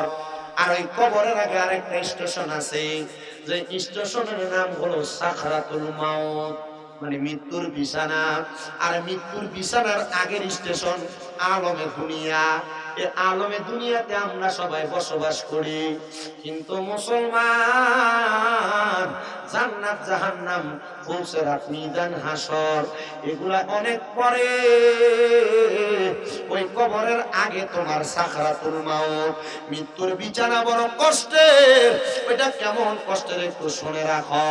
এই এলাকার অনেক মানুষ মারা যায়, মারা যাওয়ার সময় দেখবেন জিহ্বা বের করে জিহ্বা কামড় দিয়ে মারা যায়, হয় না? কেন? মৃত্যুর কষ্ট। কি কারণে কষ্ট হবে আপনাদের? তারা ইউটিউবে আমার ওয়াজ শুনে তুমি ওয়াজ করতে, আমাকে আমার এই বাবাজি বলছে, হুজুর কবরবাসীর মানুষ কবরের আযাবের কথা যেন স্মরণ করে, মানুষের মাঝে যেন একটু ভয় আসে, ভয় আসে, মানুষ যেন নামাজ হয়, রোজাদার হয়, মুত্তাকি হয়, সে কথাগুলো আমি আপনাদের কাছে জানাতে চাই। অনেক মানুষ মারা যায় যাদের চোখ উল্টা যায়, অনেক মানুষ মারা যায় যারা মারা যাওয়ার সময় বিছানায় প্রস্রাব পায়খানা করে দেয়, অনেক মানুষ মারা যায় মারা যাওয়ার সময় নাকে মুখে দিয়ে রক্ত ছেড়ে দেয়, রক্ত বের হয়ে মারা যায়। শোনেন আমার পর্দার অন্তরালের মা, যুবক ভাই, মুরব্বী বাবা, ছোট ছোট মাসুম বাচ্চারা, কেন এমন হয়? এটা ভালো মানুষের মরণ না, এটা ভালো মানুষের মরণ না। এই মরণটা বড় কষ্টের মরণ। আর এই মরণ যারা এভাবে মরে তারা ইন্তেকালের সময় বড় কষ্ট পায়া পায়া ইন্তেকাল করে তারা বিদায় নেয়। ও আল্লাহর হাবিব নবী, কেন গো মানুষ এমন কষ্ট পায়া পায়া মারা যায়? নবী আমার জানায়া দেয়, যখন একটা মানুষের সামনে আজরাইল আলাইহিস সালাম আগমন করার সময় হয়, তার আগে আমার আল্লাহ তাআলা লামকানে একটা গাছ লাগাইছেন, যে গাছটার নাম হলো শাজরাতুল ইয়াকিন গাছ। যে গাছের প্রত্যেকটা পাতায় পাতায় এক একজন করে মানুষের নাম লেখা। ওই গাছের পাতাটা যখন ছিঁড়ে পড়ে যায়, আজরাইল আলাইহিস সালাম তখন মানুষের কাছে চলে আসে ওই মানুষটার রূহ নেওয়ার জন্য। কিন্তু আজরাইলকে আমার আল্লাহ তাআলা মানুষের সামনে পাঠানোর আগে ওই মানুষের সামনে দুইজন ফেরেশতা পাঠিয়ে দেয়। দুইজন, জবান বন্ধ নাই, বলেন কয়জন ফেরেশতা পাঠায়? দুইজন ফেরেশতা পাঠিয়ে দেয়। যেই ফেরেশতাদের চোখের রং হলো নীল রঙের, ওই ফেরেশতাদের ভয়ঙ্কর চেহারা আর আচার আচরণ দেখা বান্দা ভয়ে বিছানার মধ্যে প্রস্রাব পায়খানা করে দেয়। এবার চিন্তা করে দেখেন মুসলমানেরা, মানুষ কেন বিছানাতে প্রস্রাব পায়খানা করে মরার সময়? তার মানে ফেরেশতার ভয়ঙ্কর চোখ দেখে মানুষ বিছানায় প্রস্রাব পায়খানা করে দেয়। দুই নাম্বার, এবার আজরাইল আমিন যখন ওই মানুষটার সামনে দাঁড়ায় যায়, মানুষটা হাই হুতাশ করে আজরাইলকে বলার চেষ্টা করে, আজরাইল তুমি আমার রূহ এখন নিও না, আমি এখনো মরণের জন্য প্রস্তুতি গ্রহণ করি নাই। আশিকে রাসূলুল্লাহকে কবরেরই আযাব যদি মানুষ দেখিতো, বলেন কবরেরই আযাব যদি মানুষ দেখিতো, ঘরবাড়ি ছাড়িয়া পাগল হইতো। বন্ধু নাই রে, বান্ধব নাই রে, যেই জায়গায় সেই জায়গার বন্ধু নবী মুস্তাফা। আজরাইল আমিন একটা মানুষের সামনে যখন দাঁড়িয়ে যায়, আজরাইলকে বারবার বলার চেষ্টা করেন, আজরাইল আমি এখনো মরণের প্রস্তুতি নিতে পারি নাই। বান্দারে কথা বলার সুযোগ দেওয়া হয় না। ওই বান্দাটা দুইটা দাঁতের চোয়ালের মাঝখানে জিহ্বাটা বাহির করে আজরাইল কামড় লাগাইয়া দেয়। সিংড়া পাড়ার মানুষ, এ পদ্মার অন্তরালের মা, এবার বান্দা তার চোখ দিয়া আজরাইলকে বারবার বোঝানোর চেষ্টা করে, রে আজরাইল আমি এখনো পর্যন্ত কবরের জন্য রেডি হতে পারি না, আমার এখন নিও না, আমার রুটে এখন কবজ কইরো না, আমার বড় কষ্ট হয় রে, বড় কষ্ট। ওই সময় বান্দা আজরাইলের ভয়ঙ্কর চেহারার দিকে তাকায়া চোখগুলা উল্টা যায় রে। এবার বান্দা কথাও বলতে পারে না, চোখের ইশারাও দিতে পারে না। আজরাইল আমিন বান্দা কার এবার বুকের মধ্যে এমন ভাবে থাবা দিয়া ধরবে, আমরা যেই নবীর উম্মত মুহাম্মদুর রাসূলুল্লাহ সাল্লাল্লাহু আলাইহি ওয়াসাল্লাম নবীজি রূহ মুবারক যখন আজরাইল নিয়ে যাবে, আজরাইল নবীজির বুক মুবারকের মধ্যে যখন হাত রাখছে, আমার নবী আল্লাহ বলে একটা চিৎকার মারছে, আল্লাহ। আমি নবীজির রূহ মুবারক নেওয়ার জন্য আজরাইল যে বুকের মধ্যে হাত রাখলো, এত কষ্ট আমার উম্মত কেমনে সহ্য করবে? মনে হচ্ছে পৃথিবীর বড় বড় পাহাড় গুলা বুকের মধ্যে চাপায়া দেওয়া হচ্ছে। নবী ডাক দিয়া বলেন, আল্লাহ আমার উম্মত এই কষ্ট সহ্য করতে পারবে না। আল্লাহ জানায় দে হাবিব, আপনার উম্মত যদি দুনিয়াতে ঈমান আনয়ন করে, আপনার উম্মত যদি দুনিয়াতে নেক আমল করে, তাহলে তারা এমন মরণের কষ্ট থেকে বাঁচবে। কেমনে বাঁচবে? ওয়াজের ধারাবাহিকতায় বুঝতে পারবেন আপনারা। নবী রাহমাতুল লিল আলামিন নবী শুধু বলতে, পৃথিবীর বড় বড় পাহাড় গুলা বুকে চাপা দিলে যত কষ্ট হয়, আল বিদায়া নিহায়া ইসলামিক ফাউন্ডেশন কর্তৃক ছাপানো 14 খণ্ডের একটা কিতাব, ওই কিতাবের মধ্যে নবীজির ইন্তেকালের কথা কত সুন্দর করে বলতেছেন। আজরাইল রূহ নেওয়ার সময় এমন অবস্থা, রাহমাতুল লিল আলামিন নবী বলেন, উম্মত শোনো, যখন আজরাইল একটা মানুষের সামনে আসবে, তার বুকের উপর রূহটার জন্য যখন হাতটা রাখবে, তখন বান্দার এমন ভার অনুভব হবে, বান্দার ঘাড়ের শাহরগ গুলা ঠাস ঠাস করে ছিঁড়ে যাবে, বান্দার হাতের শাহরগ গুলা ঠাস ঠাস করে ছিঁড়ে যাবে, পায়ের রোগ গুলা ছিঁড়ে যাবে। তখন বান্দার রক্ত চলাচল করতে পারবে না, তখন বান্দার রক্ত এবং ফুসগুলা নাকে দিয়ে, মুখে দিয়ে, কান দিয়ে বের হবে।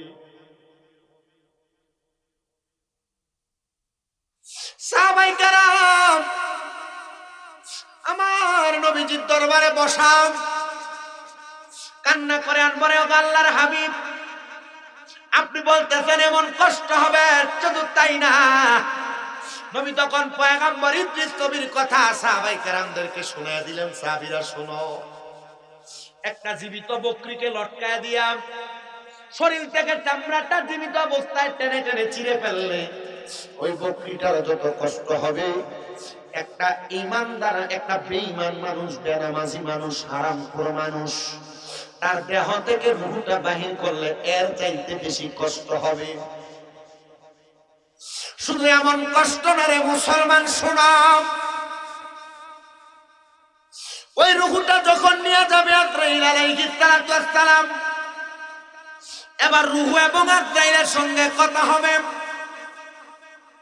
রূহ ডাক দিয়ে বলবে, আজরাইল আমার এত তাড়াতাড়ি কোথায় নিয়ে যাও?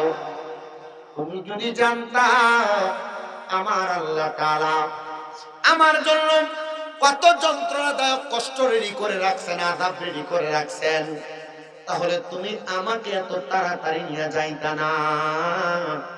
বলে, কি কষ্ট, কি আযাব রেডি করে রাখছেন নবী গো, আপনি শোনায়া দেন। বলে, উম্মত শোনো, একটা বেঈমান, বেআমল, বেনামাজি রূহ যখন নিয়ে যাওয়া হবে, আজরাইল তার নাকের মধ্যে এমন ভাবে কাপড় দ্বারা চাপা রাখবে, রূহটারে নিয়ে প্রথম আসমানে যাওয়া হবে। আসমানের ফেরেশতারা 19 জন করে ডাইনে, 19 জন করে বামে দাঁড়ানো থাকবে। কোন বেনামাজি, কোন হারামখোর, কোন মিথ্যাবাদী, কোন সুদখোর, কোন ঘুষখোর, পরের জমি জমা দখলকারী ওই ব্যক্তিগুলা যখন আলমে আরোহায় যাওয়ার আগে প্রথম আসমানে যাবে, তখন ওই 19 জন করে ফেরেশতা ওই রুহুর দিকে তারা থু থু নিক্ষেপ করবে, থু থু নিক্ষেপ করবে। সিংড়া পাড়ার সুদখোর যারা তো শোনো, সুদে টাকা লাগায়। এ সিংড়া পাড়ার ঘুষখোর যারা শোনো, তোমরা যারা ভাই ভাতিদার জমি দখল করে রাখছো তোমরা শোনো, তোমরা যারা পরের হক মেরে মেরে খাও তোমরা শোনো। তাদের উপর আওয়াজ লাগবে। গতকাল আগামীকালকে চা দোকানে বসে বসে হুজুর ফাটে ফেলছে, কিন্তু হুজুর যে মাঝে মাঝে যে বলছে আপনার পছন্দ হলে কি আর না হলে কি, কবরে আপনাকে আযাব পেতে হবে, কথাটা সত্য।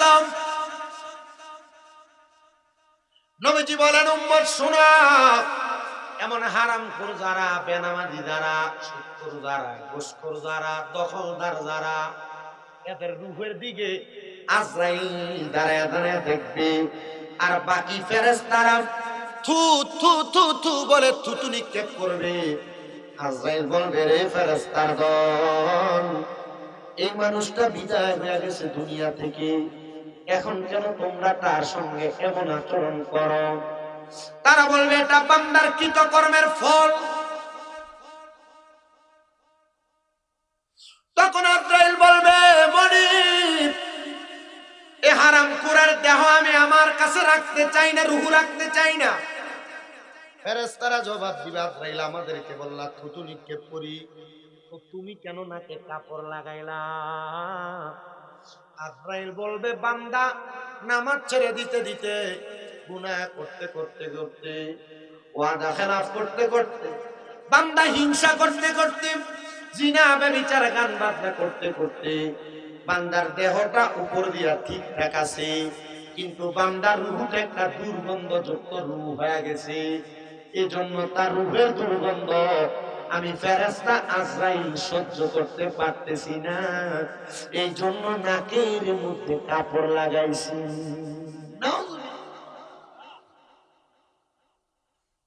সুদ খাও না, খাও, ভালো করে খাও, নামাজ ছেড়ে দাও না, ছাড়ো, কবরে এসা মানে। শুধু তাই না, শুধু তাই না, ওই মানুষটারে এবার নিয়ে যাওয়া হবে জাহান্নামের মধ্যে। আপনি মনে করতেছেন আপনি সারা জীবন সুদ খাইলেন, ঘুষ খাইলেন, নামাজ ছেড়ে দিলেন, আপনার কবরে 3টা প্রশ্ন করবে না? সবার জন্য কবরে 3 প্রশ্ন, ডাইরেক্ট জাহান্নাম। নবীজি কেন বলে বান্দা ডাইরেক্ট জাহান্নামে যাওয়ার কারণ, বান্দা গুনাহকে গুনাহ জেনে আবার করেছে, গুনাহকে গুনাহ জেনে দ্বিতীয়বার যে করে সে হয় ফাসিক, গুনাহকে গুনাহ জেনে তৃতীয়বার যে করে সে হয় নেফাকি মুনাফিক, গুনাহকে গুনাহ জেনে চতুর্থবার যে করে সে হয় কুফরি করনেওয়ালা কাফের। যারা কাফের, আল্লাহ কোরআনে বলেন, ইন্নাল্লাযীনা কাফারু মিন আহলিল কিতাবি ওয়াল মুশরিকিনা ফি নারি জাহান্নাম খালিদিনা ফিহা উলাইকা হুম শাররুল বারিয়া। জবান খুলে জোরে জোরে কন্যা আল্লাহু আকবার। জোরে জোরে কন্যা আল্লাহু আকবার মানে বুঝেন কন্যা মানে কি? আমাদের কুমিল্লার ভাষায় বলাকে কন্যা বলেন। শুনেন আমার বাবা ভাইরা বন্ধুরা আমার, ওই বান্দারে ডাইরেক্ট জাহান্নামে দেওয়া হবে। কতদিন? নবী আমার বলে সর্বনিম্ন 3000 বছর। 3000 বছর। দুনিয়ার কতদিন যেন আখিরাতের একদিন? কেউ বলেন 1000, কেউ বলে 500। ধরলাম 500, কম তাই দিন। দুনিয়ার 500 বছর, জাহান্নামের আখিরাতের একদিন। এমন 3000 বছর জাহান্নামের আগুনে জ্বালাইব। এক মিনিট জ্বললেই তো আগুনের তাপে বান্দা ধ্বংস হয়ে যাওয়ার কথা। ওই বান্দাটারে এতদিন কেন জ্বালানো হবে? নবী আমার বলেন, উম্মত শুনো, বান্দা একবার গুনাহ করে নাই, বান্দা বারবার গুনাহ করেছে। এজন্য বান্দারে একবার জ্বালায়া পুইরা আরেকবার বানাবে, আরেকবার জ্বালাবে, আরেকবার বানাবে। কারণ বান্দা বারবার গুনাহ করার কারণে বান্দাকে বারবার কবরের আযাব শাস্তি দেওয়া হবে। শুধু তাই নাই রে মুসলমান, শুইয়া রাখো, চাই না রাখো, ওই জাহান্নামের আগুনকে, লাল আগুন 1000 বছর জ্বালায়া আমার আল্লাহ কালার পাল্টে দিবে। এবার আগুনের রংকে বানাবে সাদা ধোঁয়াযুক্ত আগুন। সাদা ধোঁয়াযুক্ত আগুনের মধ্যে বান্দারে আরো 1000 বছর জ্বালাইব। এবার আরো 1000 বছর পরে জাহান্নামের আগুনের রংকে করা হবে কালো ধোঁয়াযুক্ত আগুন। ওই আগুনের মধ্যে বান্দারে আরো 1000 বছর জ্বালায়া, 1000 বছর পুরায়া ওই বান্দাটারে 3000 বছর পরে তাকাসুর নামক একটা জায়গাতে উঠানো হবে। তাকাসুর সাহাবায়ে কেরাম কান্না করে ডাক দিয়ে বলে, ওগো আল্লাহর নবী, আপনি বলেন না 1000 বছর জাহান্নামের আগুনের মধ্যে 3000 বছর জ্বালায়া বান্দারে যখন দাঁড় করানো হবে তখন কি বান্দাকে মাফ করা হবে না? বলে না, মাফ করা হবে না, তখন বান্দাকে সুযোগ দেওয়া হবে। কি বলবে এবার বলো? বান্দারে 3000 বছর জ্বালায়া এমন দাঁড় করাবে তাকাসুর একটা জায়গা। বলবে এবার কি বলবা বলো? ওই যে বলছেন 3টা প্রশ্ন, আগে 3000 বছর পিটাইবে কবরে, 3000 বছর আযাব দিবে, আগুনে জ্বালাবে, এরপর বলবে কি বলবা বলো? 3000 বছর বান্দারে যখন জ্বালাইবে, পুরাইবে, ওই বান্দা জয়লা পুইরা, ওই বান্দার দেহটা চুরমাচুর, তখন বান্দা দাঁড়ায়া যাবে। বান্দাটা দাঁড়ায়া ওই বান্দাটারে বলা হবে, বান্দা কি বলবা বলো? মরে পানি, মরে পানি, মরে পানি। বলেন না জোরে, কয়বার? কি কি কি? সাহাবায়ে কেরাম কান্না করতেছেন। নবীজির সামনে 72 জন সাহাবী বসা মসজিদে নববীর সামনে। ইয়া রাসূলুল্লাহ, 3000 বছর একটা মানুষকে জ্বালাইলো, তখন কি তাকে পানি দেওয়া হবে? নবী আমার বলেন, হ্যাঁ পানি দেওয়া হবে। চোখে পানি, মুস্কি হাসি। আল্লাহর হাবিব কান্না করে দিলেন, গড়াগড়ি করতে লাগলেন। নবীজি গড়াগড়ি করে কান্না করা কেমন বিষয় চিন্তা করেন। সাহাবায়ে কেরাম বলে, ইয়া রাসূলুল্লাহ, 3000 বছর পরেও তো বান্দারে কোন আযাব দেওয়া হবে পানি দিয়া। নবী আমার ডাক দিয়ে বলতেছেন, কারবালা লাগাই দিচ্ছে, বোঝাচ্ছি আপনারা পানি খান কাঁচের গ্লাসে করেন, প্লাস্টিকের গ্লাসে করেন, স্টিলের গ্লাসে করেন, মেলামাইনের গ্লাসে করে। আল্লাহর হাবিব বলে, সাহাবায়ে কেরাম, আমি নবী এর জন্য গড়াগড়ি করে কান্দি। আমি জানি রে ওই জাহান্নামীদেরকে আমার আল্লাহ এমন ভাবে পানি দিবে, এমন ভাবে পানি দিবে, জাহান্নামী বান্দাগুলার লোহারে একটা পাত্র বানায়া ওই পাত্রটারে আগুনে জ্বালায়া পুরায়া, আগুনের কয়লা যেমন টকবগা লাল হয়ে যায়, ওই লাল পাত্রের মধ্যে করে বান্দারে পানি দেওয়া হবে। নবী তবুও তো পানি দেওয়া হবে, বান্দা তো পান করবে। নবী বলে, উম্মত, ওই পানি দুনিয়ার কোনো পানি না, ওই পানি হলো অন্য জাহান্নামীদেরকে জাহান্নামের আগুনে জ্বালায়া, জাহান্নামের আগুনে পুরায়া যে রক্ত ফুসগুলা মাটিতে পড়ছে, ওই রক্ত ফুসগুলা দিবে বান্দারে পান করার জন্য। ওই রক্ত ফুসগুলারে বলে তিনাতুল খাবাল, নাও খাও, খাও বান্দা খাও। বান্দা পান করতে পারবে না। নবীজি তখন কি পান করবে? বলে হ্যাঁ পান করবে। তখন বান্দা ওই পানিটা তার জিহ্বাতে ঢেলে দিবে, জিহ্বা গলে যাবে, গলা গলে যাবে, বান্দার পেটের নারী বুড়ি গুলা কইলা কইলা পায়খানার রাস্তা দিয়ে ফটফট করে পড়তে থাকবে। ওরে সিংহা পাড়ার যুব সমাজ, কেন তুমি গুনার কাজ করো আমার বুঝে আসে না? কেন তুমি নামাজ ছাড়ো আমার বুঝে আসে না? কেন তুমি দুনিয়াতে হারাম কাজ করো আমার বুঝে আসে না? মুসলমান, ওই বান্দাটারে আযাবের উপর আযাব দেওয়া হবে। এত কষ্ট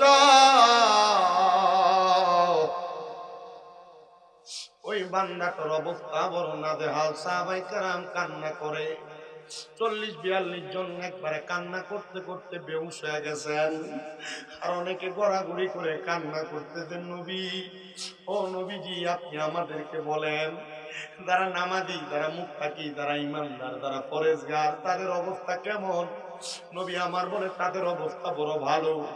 শোনো, তাদেরকে যখন ইন্তেকাল করার জন্য, রূহটা নেওয়ার জন্য আজরাইল আসবে, একবার দুইবার না, আজরাইল তাদের কাছে চারবার আসবে।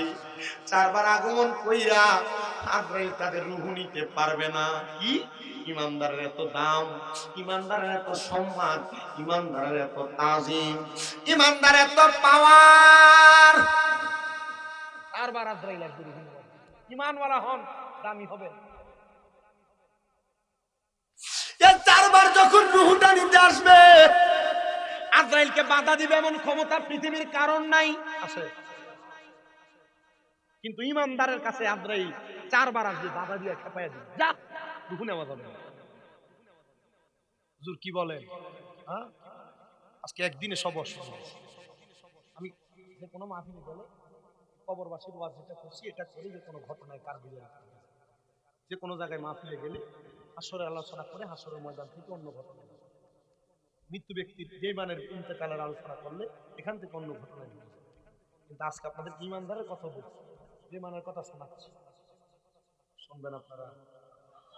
ওয়াজ বুঝতেছেন আপনারা? আপনার প্রথমে কোথায় ছিলেন?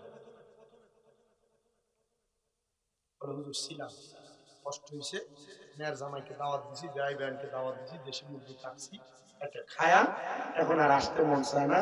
বগুড়ার স্পেশাল দই খাওয়া, মিষ্টি খাওয়া, শুনছে মতো এখন লেপার কম্বল গায়ে দিয়ে শোয়াইছি। ওয়াজের আওয়াজ তো মাইকে শোনা যায়, যাওয়া লাগবে না।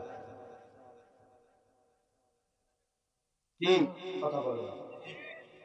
1.5 ঘন্টা কোন দিক দিয়ে শেষ হয়েছে টের পাইছেন কেউ? দেখেন তো আমার কাছে সুযোগ আছে। হ্যাঁ, কালকে ফজরের নামাজ কে পড়বে? এখানেই পড়বেন, আমাকে যেতে হবে। আপনারা জানেন আমি আসলে মাহফিল গুলো ওনাদের সাথে ওয়াদা দিচ্ছি যে ঘুরে ঘুরে চলে আসি। আমার আম্মা আজকে 8 মাস অসুস্থ, কত কষ্ট হয়, লাঠি ভর করে করে উঠে মেরুদণ্ডের হাড়ের অপারেশন করছে। আমি আপনাদের সবার কাছে দোয়া চাই, আপনারা আমার জন্য দোয়া করবেন। ধরেন একটা মানুষের মাজা ভাঙার পরে ওই মানুষটা সোজা দাঁড়াইতে পারে? আমার আম্মা অসুস্থ হয়ে আমাদের পরিবারের মাজা ভেঙে গেছে, আমাদের পরিবারটা একবার দুর্বল হয়ে গেছে। আগে আমি মাহফিল থেকে বাড়িতে গেলে আমার আম্মা দুধ নিয়ে আমার খাটের টেবিলের কাছে আসতো, ফল নিয়ে আমার টেবিলের কাছে আসতো, রাত্রে ঘুমাইলে এভাবে মাথায় হাত দিয়ে দিয়ে দেখো। এখন অসুস্থ হওয়ার কারণে মাঝে মাঝে এই লাঠি ভর দিয়ে দিও যায়, আমি যা ধমক দিই, আমাকে ধমক দিই, আমার এই ধমকে আমার গুনাহ হবে না। আপনি এই অবস্থা, আপনি এভাবে যান কেন সারা দিন? যায়েন না, কিন্তু মা তো মন মানে না। এই যে আজকে এত দূরে চলে আসছে, কখন রওনা দিব, কখন যাব, কখন যায় দেখবো। আমার আপনাদের দোয়ায় সারা বাংলাদেশ অনেক ভক্ত আছে, অনেক ভক্ত। একটা মহিলা আছে, তার বাড়ি মুর্শিদ, আমার আম্মার খেদমত করতেছে আজকে অনেক মাস।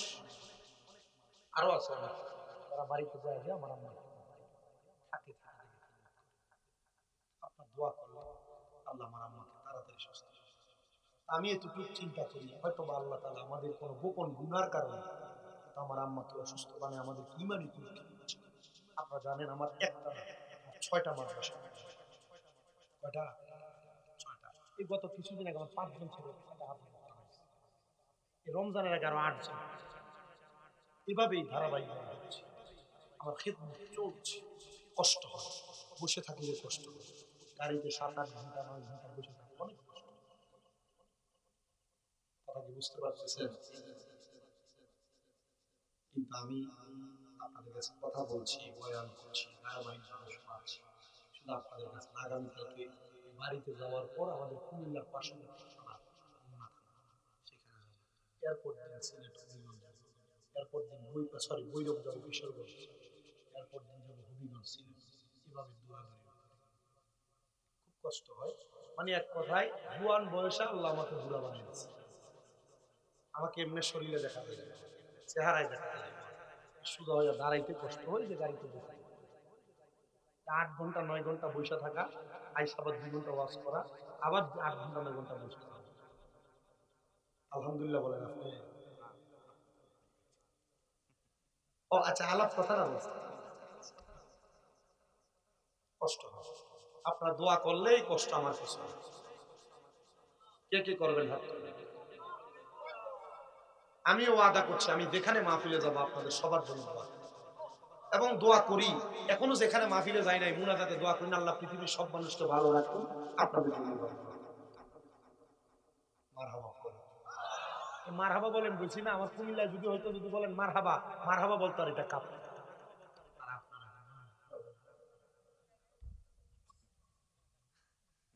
কষ্ট হয়, কষ্ট হয়।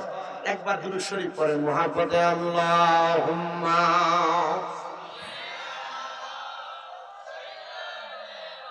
বেশি দেরি হয়ে যাচ্ছে।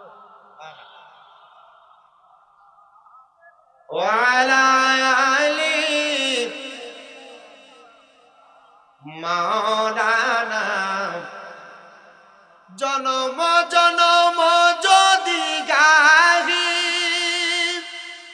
তোমার মহিমা গাওয়া শেষ হবে নাহি। দয়া কর মায়া কর, দয়া কর মায়া কর, ওগো দয়াময়। বলেন তুমি রহমান, তুমি মেহেরবান। বলেন তুমি রহম, তুমি মেহের। অন্ধ গাহে না শুধু তোমারি গুণগান, ভুলেও ভুলে না তব শান। তুমি রহমান, তুমি মেহেরবান।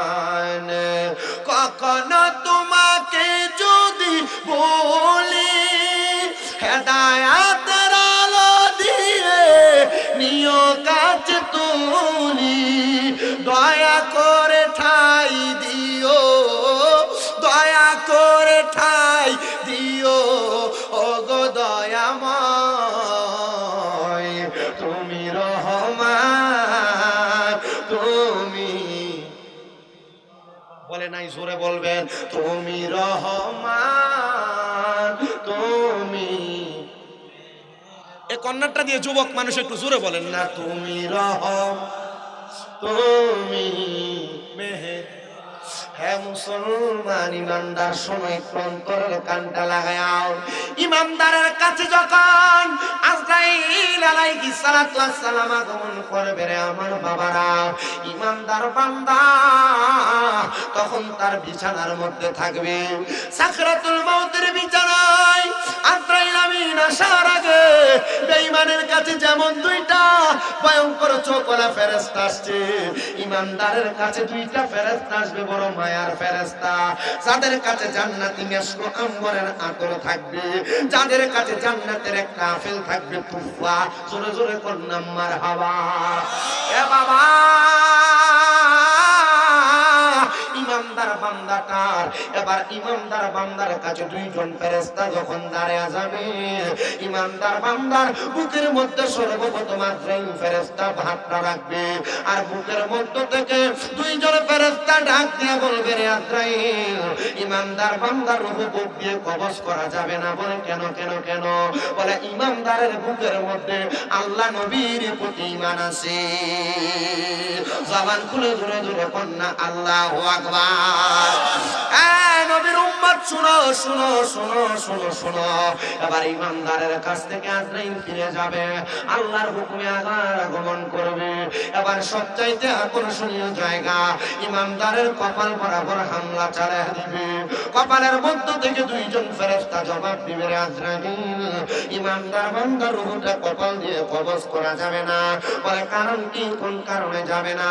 আরে ইমানদার বান্দা এই তার কপাল দিয়া আমার আল্লাহকে সিজদা দিয়ে সুবহান রাব্বিয়াল আলা বলেছে, আর সিজদা দিয়ে সুবহান রাব্বিয়াল আলা বলার কারণে ইমানদার বান্দার কপাল দিয়ে তার রূহ আমরা বের হতে দিব না। দেখছেন ইমানদারের কত দাম, নামাজির কত দাম, ঈমান ওয়ালার কত সম্মান ইজ্জত মর্তবা। আজরাইল আবার চলে যাবে। কয়বার আসবে? আইলো কয়বার? আবার আগমন করবে, ইমানদার বান্দার ডান বাহু বরাবর হামলা করবে। ডান বাহু থেকে দুইজন ফেরেশতা জবাব দিবে, আজরাইল ইমানদার বান্দার ডান দিক দিয়ে রূহ কবজ করা যাবে না। বলে কেন কেন কেন কবজ করা যাবে না? বলে ইমানদার বান্দার এই ডান হাত দিয়ে তার দান এবং সদকা গুলা আছে, এই জন্য বান্দার ডান দিক দিয়ে রূহ কবজ করা যাবে না। চলে যাবেন ফিরত, আজরাইল আবার আগমন করবে আল্লাহর হুকুম পায়া। এবার বান্দার বাম বাহুতে হামলা চালিয়ে দিবে, বাম দিক থেকে জবাব দিবে, আজরাইল ইমানদার বান্দার বাম দিক দিয়ে রূহ কবজ করা যাবে না। বলে কেন রে? বলে বান্দার বাম দিকে আছে তার মা বাবার খেদমত, এই জন্য বান্দার বাম দিক দিয়ে রূহ কবজ করা যাবে না। আজরাইল দাঁড়ায় থাকবে চতুর্থবার, ওগো আল্লাহ বান্দার হায়াত শেষ হয়ে গেছে, বান্দার রূহটাকে আমরা কবজ করব না। বলে হ্যাঁ হ্যাঁ হ্যাঁ, বান্দার রূহ কবজ করবা, তবে সময় আছে, এখন কবজ করবা না।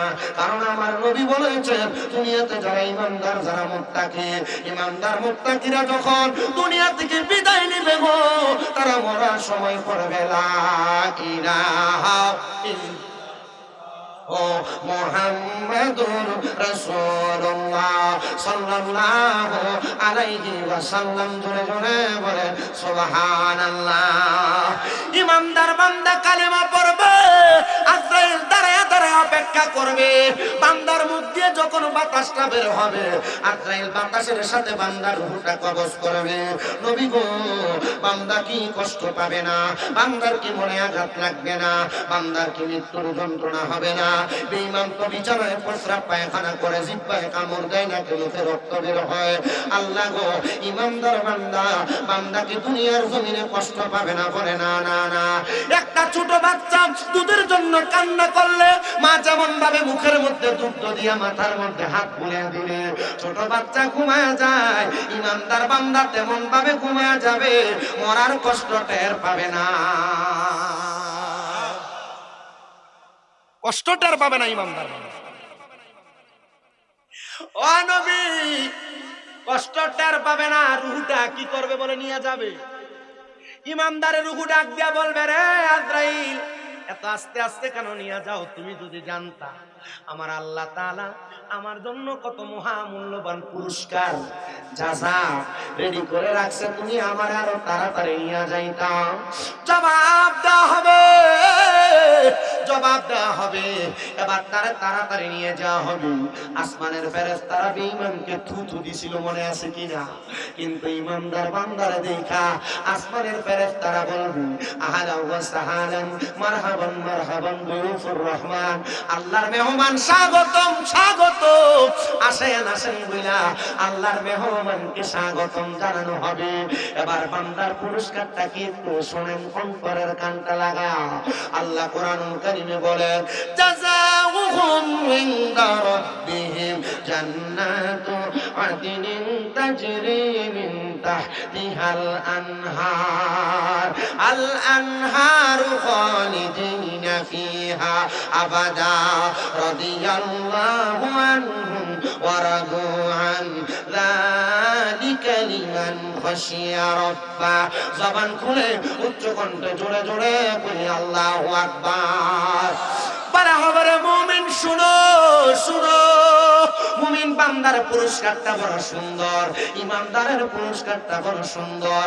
আল্লাহ বলে আমি আল্লাহ জাযাউহুম ইনদা রাব্বিহিম পুরস্কার প্রদান করব জান্নাতুল আদনিন। ওই পুরস্কারের নাম হলো জান্নাতুল আদন। আল্লাহ দেখতে কেমন বলে তাজরি মিন তাহতিহাল আনহার, এত সুন্দর, জান্নাতের নিচে দিয়ে নহর প্রবাহিত হয়। নবী গো নহরটা কেমন বলে, নহরের নাম হলো রজব, র আলিফ জিম বা। ওই রজব নদীর মধ্যে আল্লাহ তাআলা এক প্রকার, দুই প্রকার না, তিন প্রকার না, চার প্রকারের পানি রাখবে, চার প্রকার। এক নম্বর পানির নাম হলো ইন্না আতাইনাকাল কাউসার, ওই কাউসারের পানি কারা পান করবে বলে, যারা ইমানদার মুমিন। দুই নম্বর পানির নাম হলো শারাবান তাহুরা, পবিত্র পানি। ওই পানি কারা পান করবে বলে, তারা পান করবে যারা কোনোদিন নেশা করে নাই, মদ পান করে নাই, গাঞ্জা ইয়াবা সেবন করে নাই। তিন নম্বর পানির নাম হলো জান্নাতি মধু। নবী গো কারা পান করবে বলে, তারা কোনোদিন পরের হক মেরে মেরে খায় নাই। আর চার নম্বর পানি হলো জান্নাতের লাবান, মানে জান্নাতের দুধ। নবী গো কারা পান করবে বলে, যারা কখনো মানুষকে গালি দেয় নাই, মন্দ কথা বলে নাই, মিথ্যা কথা ফাহিশা কথা বলে নাই, তারাই ওই জান্নাতের মধু পানি পান করবে। ও নবী গো আপনি বলেন না কতদিন ওই জান্নাতে থাকবে? নবী আমার আল্লাহর কোরআন থেকে বলেন খালিদিনা ফিহা আবাদা, বান্দা জান্নাতের ভিতরে চিরস্থায়ী বাসিন্দা হয়ে থাকবে। আবাদা ব্যবহার করে আল্লাহ বুঝায় বান্দা জান্নাত থেকে বের হতে চাইবে না, বের হতে চাইবে না। আল্লাহ গো কারা কারা ওই জান্নাতে থাকবে বলে, রাদিয়াল্লাহু আনহুম ওয়া রাদু আন, তারা আমার আল্লাহরে খুশি করেছে, আল্লাহর প্রতি নিজেও খুশি হয়ে গেছে, তারাই ওই জান্নাতের মধ্যে থাকবে। যারা আল্লাহরে সন্তুষ্ট করেছে, আমার আল্লাহ তাদের প্রতি সন্তুষ্ট হয়ে গেছে, তারাই ওই জান্নাতে থাকবে। আল্লাহ আপনারা কারা সন্তুষ্ট করে? আল্লাহ কয় যালিকা লিমান খাশিয়া রাব্বা, তারা আমারে সবচাইতে বেশি ভয় করে। এবার আপনারা সাক্ষী দেন, আমরা সবাই আল্লাহরে ভয় করি কি করি না? আল্লাহকে ভয় সবাই করে, কিন্তু মারে বাদ দেয় না। আল্লাহকে ভয় সবাই করে, কিন্তু বাবারে তুই তুকারি করে শব্দ করে।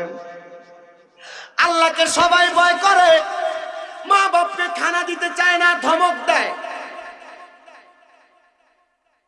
এরা আল্লাহকে ভয় করার মানুষ না। যারা মা বাপকে খাওন দেয় না, মা বাপরে ধমক দেয়, মা বাবার খরচপাতি চালায় না, বিবাহ করার পর মা বাবারে ভুলে যায়, অথবা মা বাবার উপর অন্যায় অত্যাচার করে। আল্লাহর নবী জানাই সাখাতুর রাব্বি ফি সাখাতিল ওয়ালিদাইন, মা বাবারে অসন্তুষ্ট করার কারণে আমি আল্লাহ অসন্তুষ্ট, জান্নাত নাই।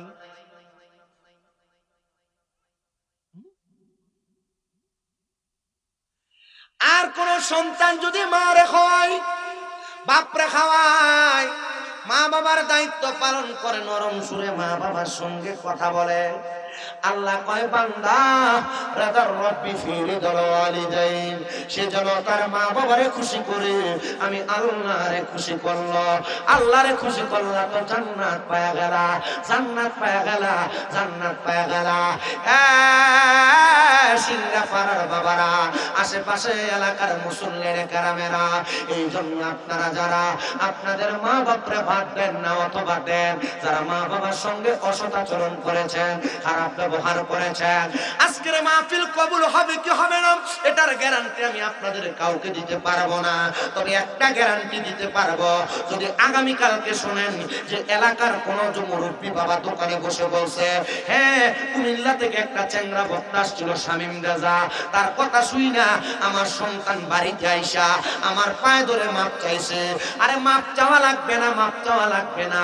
মা বাবা সন্তান কোনোদিন কোনো অন্যায় করবার না করো, যদি মা বাবার পায়ে ধরো তোমার দাম কমবে না, সম্মান কমবে না, ইজ্জত কমবে না। মা বাবার পায়ে ধরলে আল্লাহ তাআলা ওই সন্তানের দাম ইজ্জত বাড়ায় দেয়।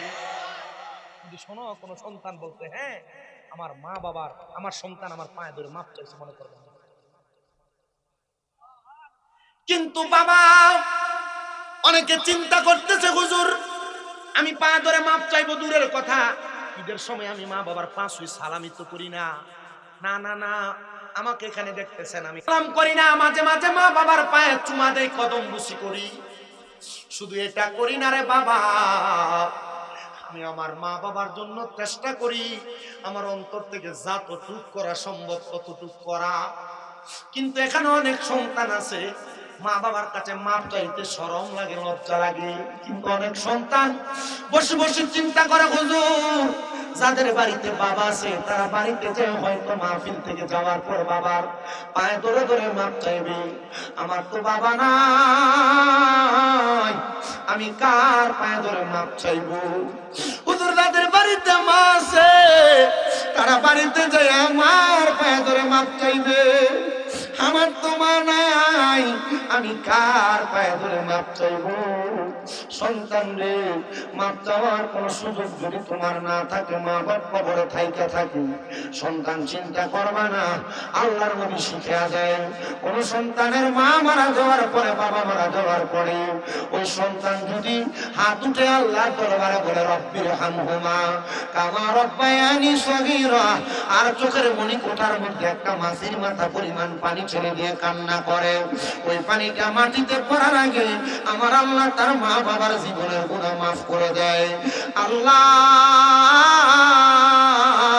আপনি তাকায় দেখেন এই বগুড়া জেলার শেরপুর থানাধীন সিংহাপাড়া কবরস্থানের জান্নাতের বাগান মাহফিলের পুকুরবার ঈদগাহ মাঠ কবরস্থান ময়দানের জান্নাতের বাগান ইসলামী জলসার মধ্যে কোন সন্তান জানি তাদের মাকে হারায়া মাহফিলে বসে গেছে, কোন সন্তান জানি তার বাবারে হারায়া মাহফিলে বসে গেছে। সন্তানের দল তোমরা শুনে রাখো, জেনে রাখো, মেনে নাও। সন্তান রে, মা বাপ বাইচা থাকলে মা বাপরে খাওয়াইতা পড়াইতা, এখন তোমার মা কবরে, এখন তোমার বাবা কবরে, মা বাপরে খাওয়াইতে পারো না, পড়াইতে পারো না। সন্তান একটু পরে আখিরি মুনাজাত হবে, দোয়া করা হবে তোমার মার জন্য, বাবার জন্য, দাদা দাদি বংশের মানুষের জন্য, যাদের মা নাই, যাদের বাবা নেই। একবার চিন্তা করে দেখেন, মা বাপ যদি বেঁচে থাকতো, আপনি যদি প্রতি মাসে মা বাবার কাছে 1000 টাকার খাওয়ান খাড়ায় খাওয়াইতেন, তাহলে 12 মাস, 1 বছরে আপনার 12,000 টাকা লাগতো।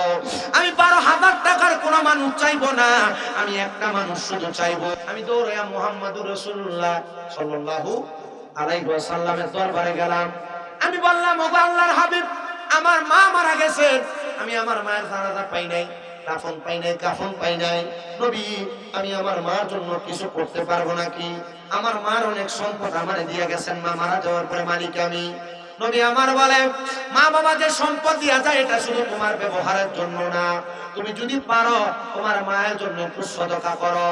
সাদ ইবনে উবাদা বলেন, ইয়া রাসূলুল্লাহ, আপনি সাক্ষী থাকেন, আমার একটা খেজুরের বাগান আছে যার নাম মিখওয়াদা, এটা আমি আমার মায়ের নামে সদকা করে দিলাম আল্লাহর রাস্তে।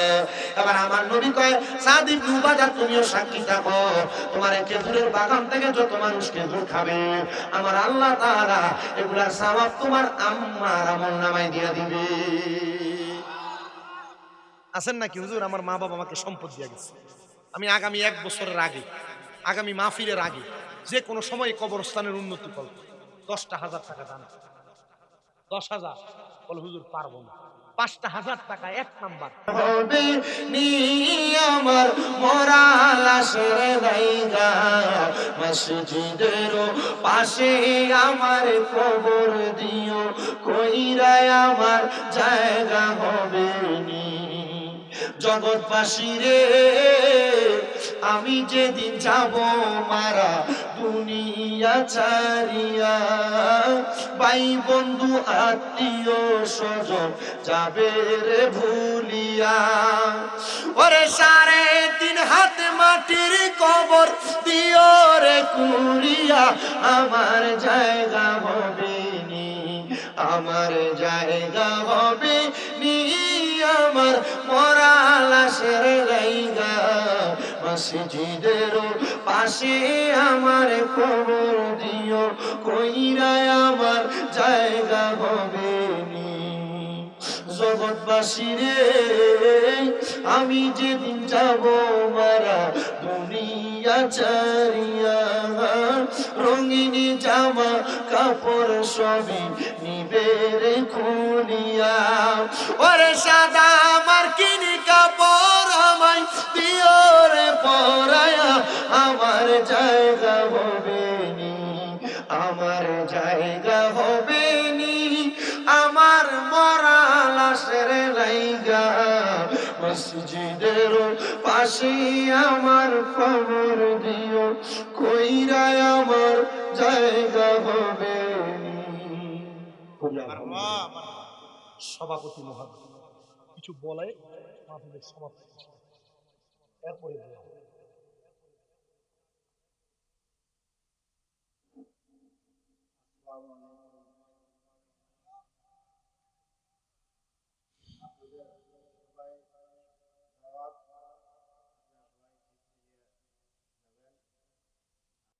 या इलाही रहम फरमा मुस्तफा की वास्ते खुले दे दरवाजाए रहमत गदा की वास्ते रहमतुल लिल आलमीन खत्म रसूल जाने जहां अहमद हामिद मोहम्मद मुस्तफा की वास्ते দয়াল আল্লাহ একটু রহমতের নজর করে তাকিয়ে দেখেন গো আল্লাহ এই বগুড়া জেলার অন্তর্গত শেরপুর থানাধীন সিংড়াপাড়া কবরস্থানের উন্নয়ন করবে সিংড়াপাড়া নয়াপুকুর ঈদগাহ মাঠ কবরস্থান ময়দানে বিরাট ইসলামী জলসায় আমার ওলামায়ে কেরাম দাড়ি পাকা মুরব্বি বাবা যুবক নওজোয়ান ভাইয়েরা ছোট ছোট মাসুম বাচ্চারা পর্দার অন্তরালের মা বোনেরা আল্লাহ জীবনের গুনাহগুলো মাফ করানোর জন্য তোমার শাহীন শফাত দরবারে গুনাহগার কাঙ্গালের বেশে দুটা হাত বানাইছে আল্লাহ যার হাত তোমার দরবারে মায়া লাগে পছন্দ হয় ওই হাতের উসিলা আমাদের প্রত্যেকের জীবনের গুনাহগুলো মাফ করে দাও আল্লাহ ফরিয়াদ তোমার দরবারে দুনিয়ার জমিনের মধ্যে ভিক্ষুকে এক দরজার মধ্যে ভিক্ষা না দিলে আরেক দরজার মধ্যে যায় আল্লাহ তুমি বলো আমাদেরকে তোমার দরজা থেকে ফিরে দিলে আমরা কার দরবারে যাব আল্লাহ তুমি ছাড়া আমাদের আর কোনো খোদা নাই আল্লাহ তুমি রহমান রহিম নামের খাতিরে আমাদের জীবনের গুনাহগুলো মাফ করে দাও আল্লাহ ফরিয়াদ তোমার দরবারে আজকের জান্নাতের বাগান মাহফিলের মধ্যে যারা হাত বাড়াইলেন অনেকে আছে যাদের দুনিয়াতে বাবা নাই অনেকে আছে যাদের দুনিয়াতে মা নাই আল্লাহ অনেকে আছে মাও নাই বাবাও নাই জন্মের এতিম হয়ে হাত বাড়াইছে গো আল্লাহ আল্লাহ যাদের মা বাবা কবরে আম্মা আব্বার কবরে জান্নাতের বাগান বানায়া দাও মরিয়া গিয়াছেন আল্লাহ আল্লাহ যারা মা বাবা মাফ করিয়া দেন না গো আল্লাহ কবরে রাজা আম্মা আব্বা আছে যারা কবরে মায়ার নজর দেন গো আল্লাহ আদেরি মাহমুদ রাব্বুল আলামিন যাদের মা বাপ কবরে তাদেরকে মাফ করে দাও আল্লাহ যাদের মা বাবা বেঁচে আছে হায়াতে বরকত দান করে দাও আল্লাহ অনেকে আছে মা বাবা সুস্থ তাদেরকে সুস্থতা নসিব করো আমার মা অসুস্থ আমার মাকে তুমি সুস্থ বানায় দাও আল্লাহ বিশেষ করে সিংড়াপাড়া কবরস্থানের উন্নয়ন করবে জান্নাতের বাগান মাহফিলে নয়পুকুর ঈদগাহ মাঠ কবরস্থানের জান্নাতের বাগান ইসলামী জলসার মধ্যে যারা টাকা দিয়ে পয়সা দিয়ে শ্রম দিয়ে বুদ্ধি দিয়ে পরামর্শ দিয়ে মাইক দিয়ে লাইট দিয়ে প্যান্ডেল দিয়ে মিডিয়ার ভাই সহ সম্মানিত শ্রোতা মণ্ডলী পুরুষেরা পর্দার অন্তরালের মা বোনেরা আল্লাহ প্রত্যেকের দোয়াগুলো তোমার দরবারে কবুল মঞ্জুর করে নাও আল্লাহ ফরিয়াদ তোমার দরবারে অনেক প্রবাসীরা বিদেশ থেকে দোয়া চাই আল্লাহ প্রবাসীদের দোয়াগুলো তুমি কবুল মঞ্জুর করে নাও আমাদের প্রত্যেকের ব্যবসা বাণিজ্য কাজ করলে ফসল ফলাদিকে তুমি বরকত দান করো আল্লাহ এই মাহফিলের জন্য যারা যারা পরিশ্রম করেছে তাদের প্রত্যেকের পরিশ্রমগুলো তোমার দরবারে কবুল করে নাও আল্লাহ আমাদেরকে বারবার মক্কা মদিনা তাওয়াফ জিয়ারত করার তৌফিক দান করে দাও বারবার মক্কা মদিনা যাওয়ার তৌফিক দান করে দাও আল্লাহ মরণ দিবা দুঃখ নাই আল্লাহ বেঈমান মানে মরণ দিও না মরণের আগে বারবার মক্কা মদিনা তাওয়াফ জিয়ারত নসিব করায় আখির জবানে মধুর কালেমা পড়ে দিন লা ইলাহা ইল্লাল্লাহ মুহাম্মাদুর রাসূলুল্লাহ সাল্লাল্লাহু আলাইহি ওয়াসাল্লাম আসসালামু আলাইকুম ওয়া রাহমাতুল্লাহ।